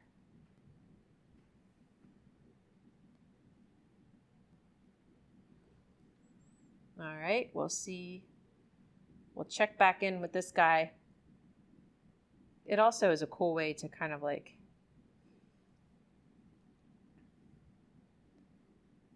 put that nice, what did I call it?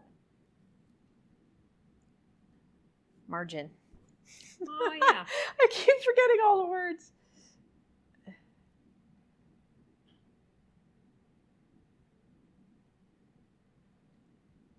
All right, we are going to dub this the Sarafina mushroom. So when you see one of those in the woods, that's what it's called. This one does not want to stand up by itself. I'll lay it right over here.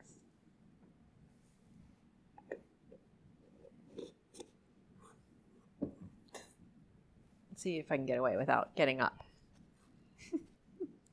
Can I get you? I happen to have a wet paper towel over here from cleaning up my other mess. Okay. So now we have two little examples. Let's do a red one. We'll let's see. We'll make this guy into the red one.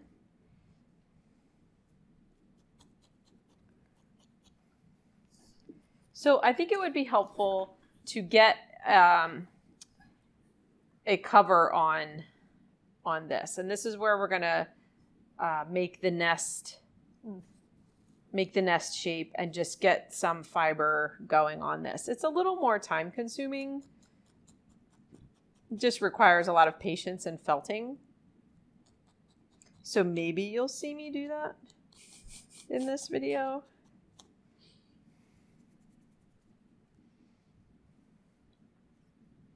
I feel like I do still need a bit of a good transition here on this skirt that we made. I'm going to use the olive.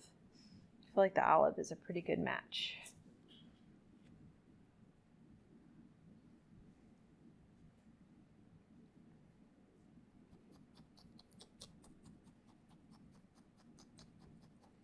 Yeah, that's better.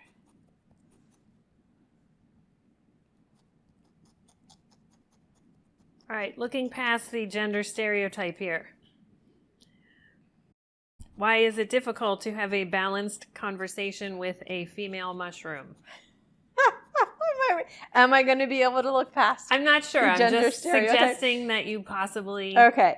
Why is it difficult to have a conversation with a female mushroom? Let me just try and think of what this might even be in reference to.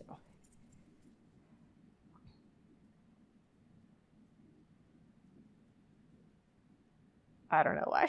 Because she talky too much. She talky too much.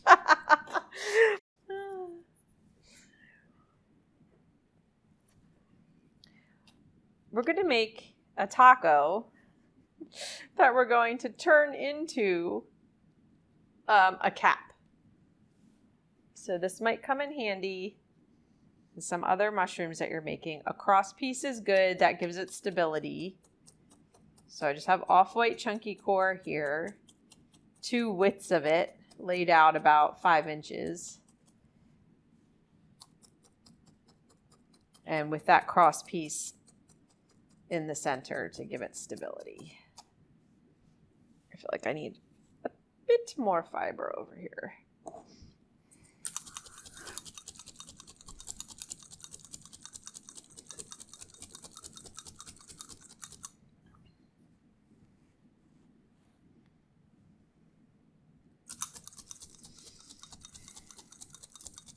I'm going to wish that I had a mini Stab-It, but I don't know that I have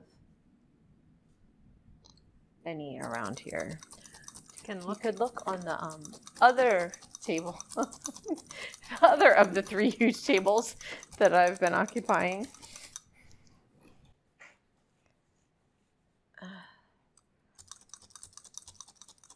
Okay, I am felting, mainly concentrating on the taco edge. So you can see that's pretty stable because of the fiber going across. And then all of this is fringe. And then I want to roll it. Well, so one possibility is to create a nest with the fringe going into the center. And that really gives you like that cap kind of look. This one, I think I'm just going to try to adhere, thank you so much, around. So I'm just going to start on one. This thing's a little, I might make these a tad bit shorter, but this should work. Yeah, I think this will work. I just folded this one in because it was, I'm going to give them all a little curve. So we're covering a little more ground here. Whoops, let me do it in the same direction, like that. And then a little bit of fiber on top.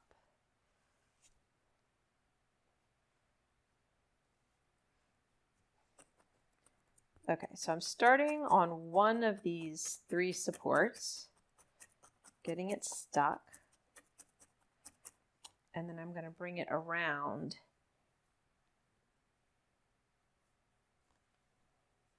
You're trying to turn a straight thing into a rounded thing, which involves pushing a lot of fiber into the center.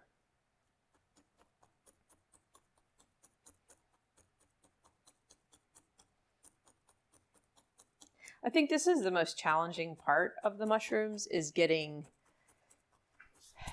this part of the structure felted. So all of this fringe will overlap in the center. And I want my 2 taco ends to meet, which is why I made it so long. And this actually is a little bit short. We're going to make it happen. So my mushroom might end up a little more, less flat and more toadstool shaped, like.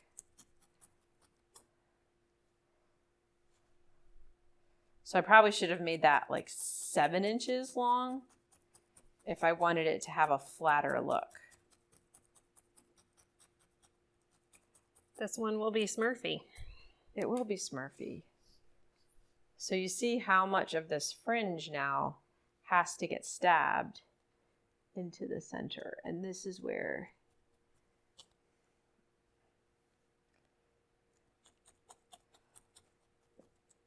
it's a bit of a free-for-all.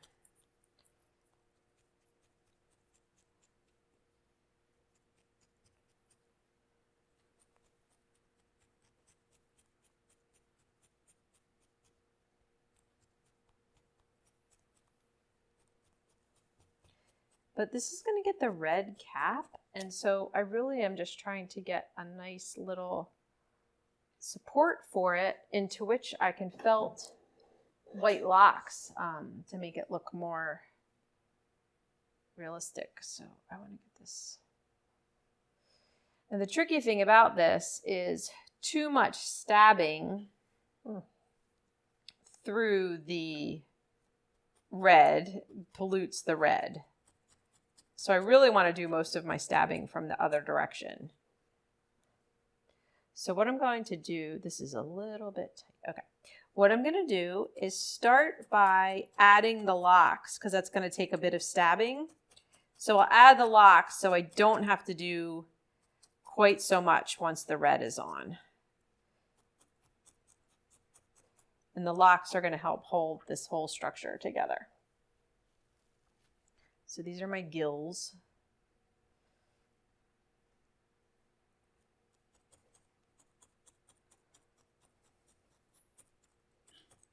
Or you could felt each gill individually. You could. For people who really enjoy that kind of work.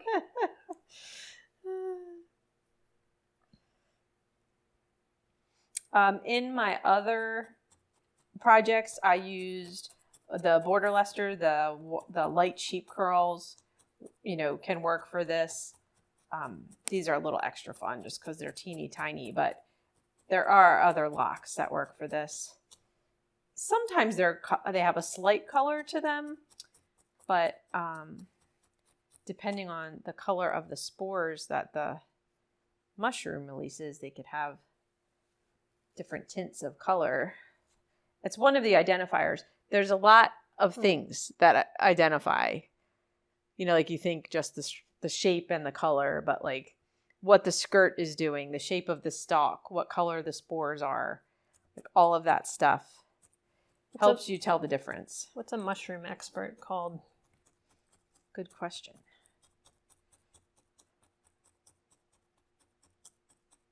A fungician. What is a mushroom expert called? A mycologist. Yes.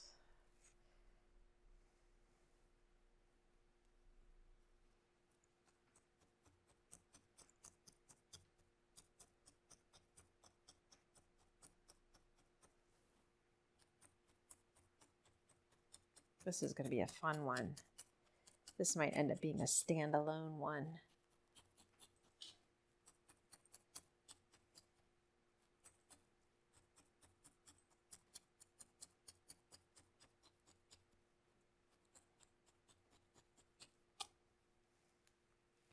All right, so I have a nice little cool looking cap going on here. And the little lock ends are blending pretty well into that stem.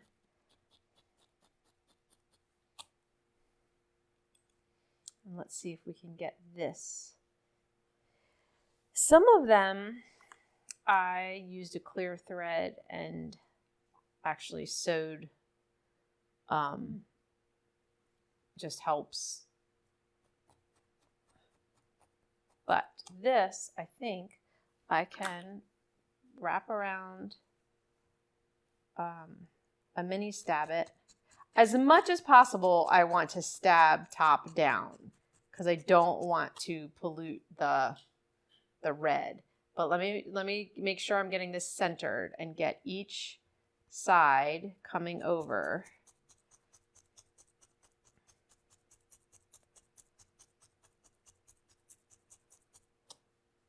So now I want to come over here. And if I need to, I'm just going to shove that a little tighter.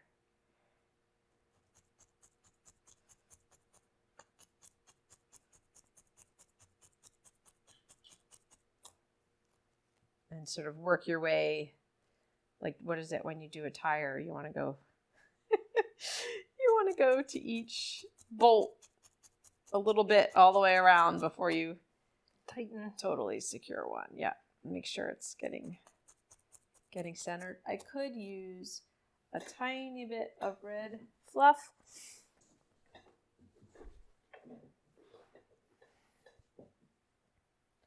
So I just have a little bit of red fluff mix, and very sparingly, because you don't want to lose the look of your wet felting. Put little tufts on, but that will really help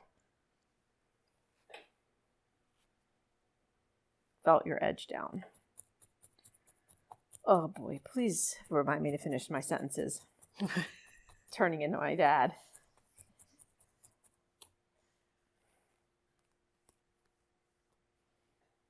Which is a great thing, it is a patients who might be watching. Sarah Jill, I want to make sure we... And you like stop what you're doing as you're walking by. But now I'm doing that to my kids. That's a great trait. Gotta keep people guessing. Yeah.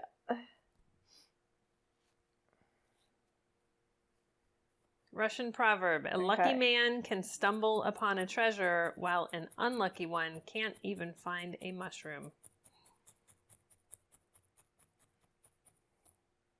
What's that about?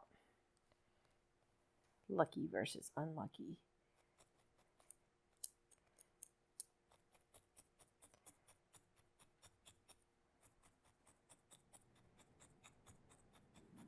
Is anyone really lucky all the time? No, it's just a good day and not a great day.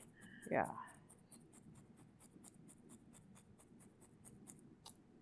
Okay, we're getting somewhere. We're getting somewhere, yeah. This one makes me happy.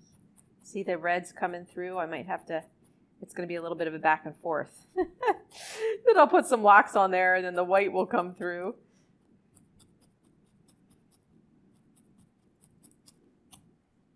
Little bleeding at my margin. But I'm digging that. So these, on all my other ones, I have waxed them. I'm not going to wax this one. And see. Oh, there's some definite bleeding there. So sewing can help that.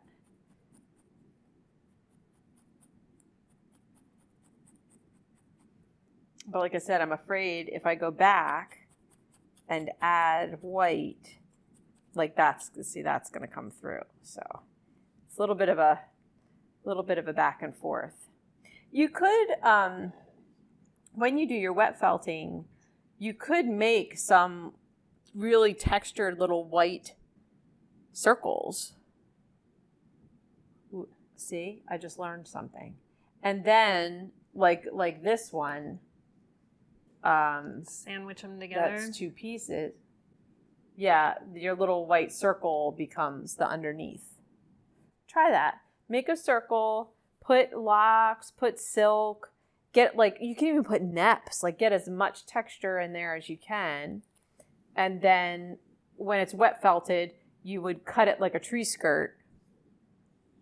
And you might, you just kind of work the middle open and make it fringy so that it blends into your stalk.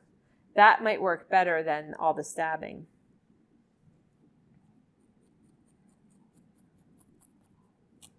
So I like this little guy. I feel like I want a little bit of color at the base to balance out the color of the skirt. So I've got this sort of flesh tone skirt.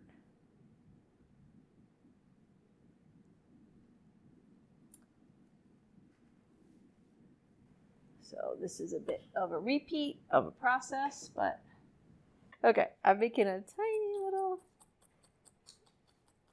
color change for the base of my, I'm sure this is hard to see because it's exactly the same color as a stabbit.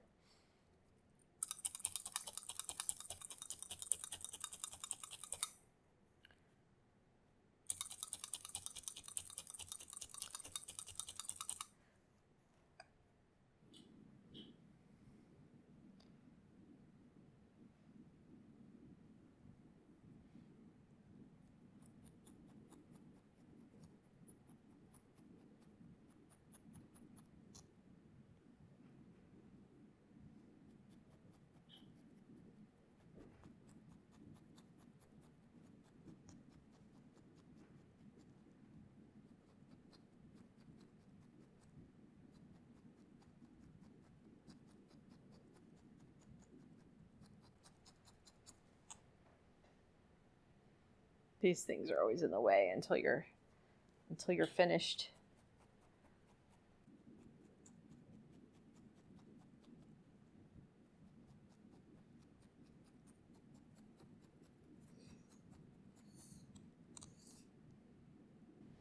So yeah, you could take a little dark, this is really dark, but make little soil kind of details, moss. It's hard to make it irregular, you don't want it to be too regular, spot looking. I cut this one to look more like a scale, kind of a piece of wet felt.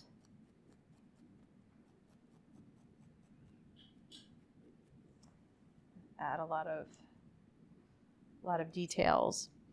I wanted to show, in preparation for larger projects, using wet felting and some pre-felt, I made all kinds of moss or just forest floor texture with neps.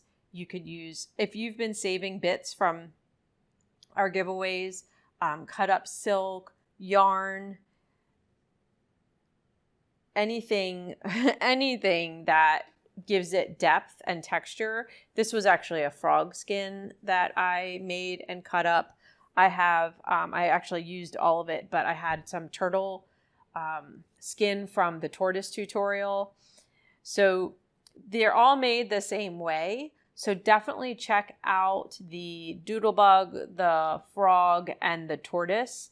And if you want to check out the felt along, which is going to be creating the vignettes, the forest floor or the mushroom vignettes, having this handy is really helpful also. So you could have those prepared, and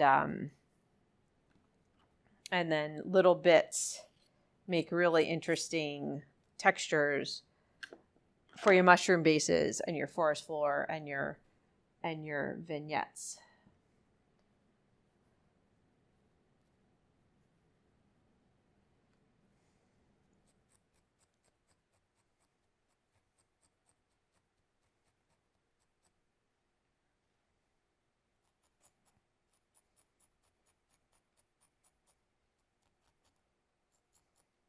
but we have so many videos that already show how to do that. So I'm not covering that again right now. But it is a nice added aspect of this project.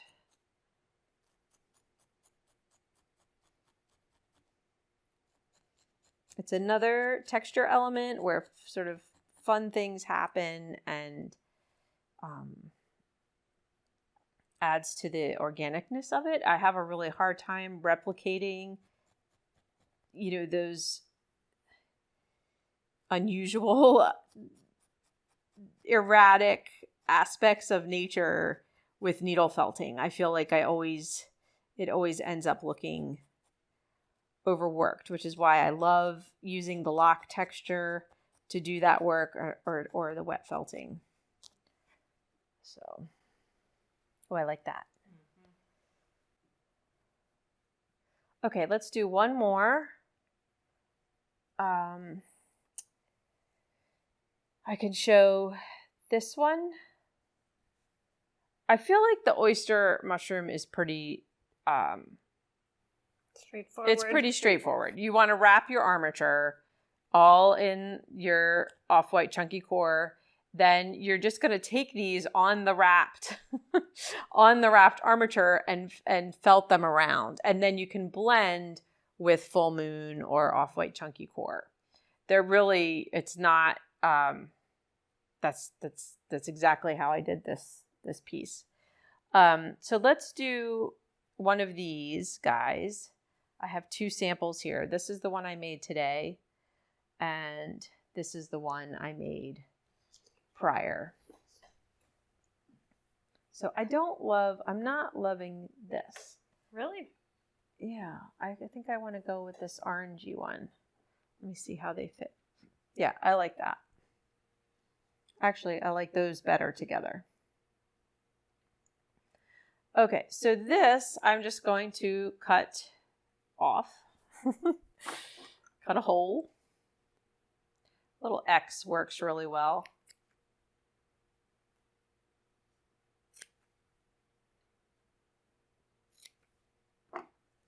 And then you've got to slide your armature through it. So I need to close the legs.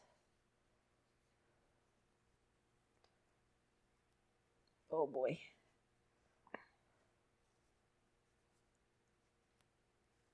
Okay. And then that is just going to rest up against your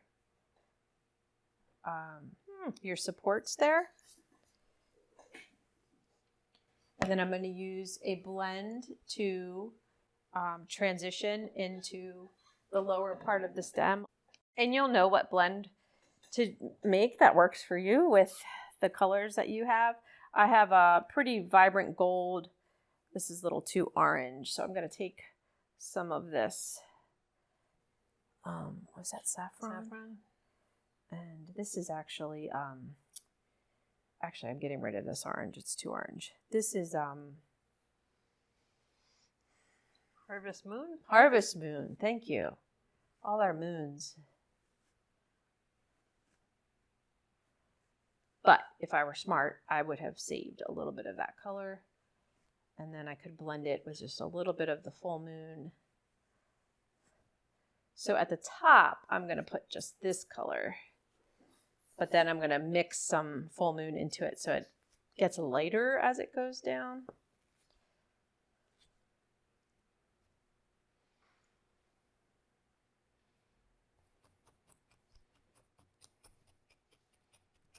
Oh, that's great. That just blends right in. And actually, if you were lucky enough to have locks that match this color, then that would look really cool. Because that would give you... Some stems have those gills sort of like almost the whole way down.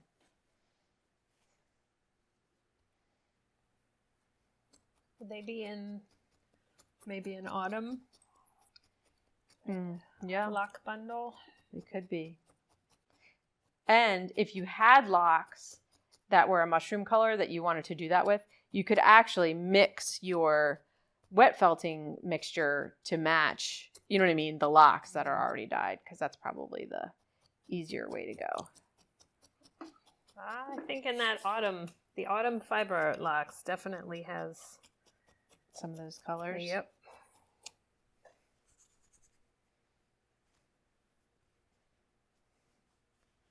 And then those fiber art locks have their own variation in color. Mm-hmm. Yeah, that'd be beautiful. I do have some locks here. They all look nice at a base, and there were locks in the giveaway that we mentioned. So, and we also might have start carrying them as a stock item. So, depending on when you see this video, I'll show them to you in a second.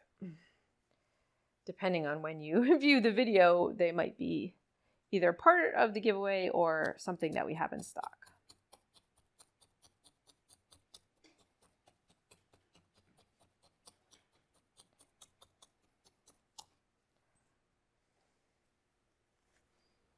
The wise Russians. Okay, another. Did I say this already? Every mushroom knows its time. Oh, no, you didn't say that. Timing is very important.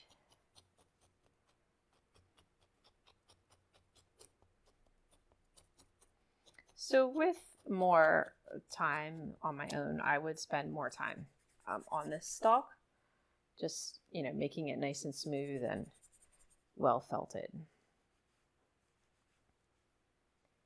Now, this I will add and sort of twist it around, see which way matches the best. I think that's a pretty good fit. And then this is a case where I will sew, because I love these silky edges. And with a clear thread, I can push these two edges together, just the way that I want. And it won't show, and it won't pollute, and it won't get fuzzy. So I am not going to show that process, because it's just me fussing with invisible thread, which Kyla and Talbot have been around. But I just a back and forth from one side to the other. And that is... You don't fill the center. That is that one. In this case, I don't. I think I like this look. If you were to take something like this and wanted that more open look, yeah, you might put some fiber there. Let's see. So that would be the more flat one. So that you don't see the four bumps, but since I wanted this kind of look, I'm not going to put anything in there. I'm just going to sew that. Yeah.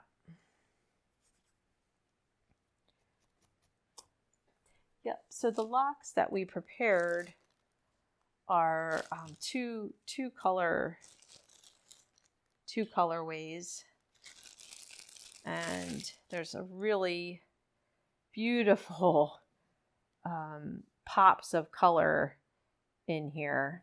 Some purple, brown, red, green. This one will have your blues.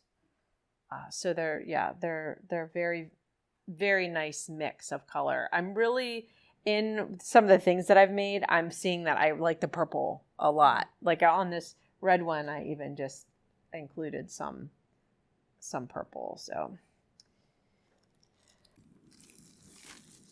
they're a very fun addition to creating the entire sort of forest floor vignette. So yeah, once you wet felt, you're just going to have all this fodder to play with. Oh, that'll be a pretty one. Mm-hmm. I'll do that one. I still have these caps. I still have these the oyster mushrooms and the trumpet mushrooms. And I'm sure you guys will come up with all kinds of other things that we didn't think about. Oh, I still have this big one. put that one on there eventually.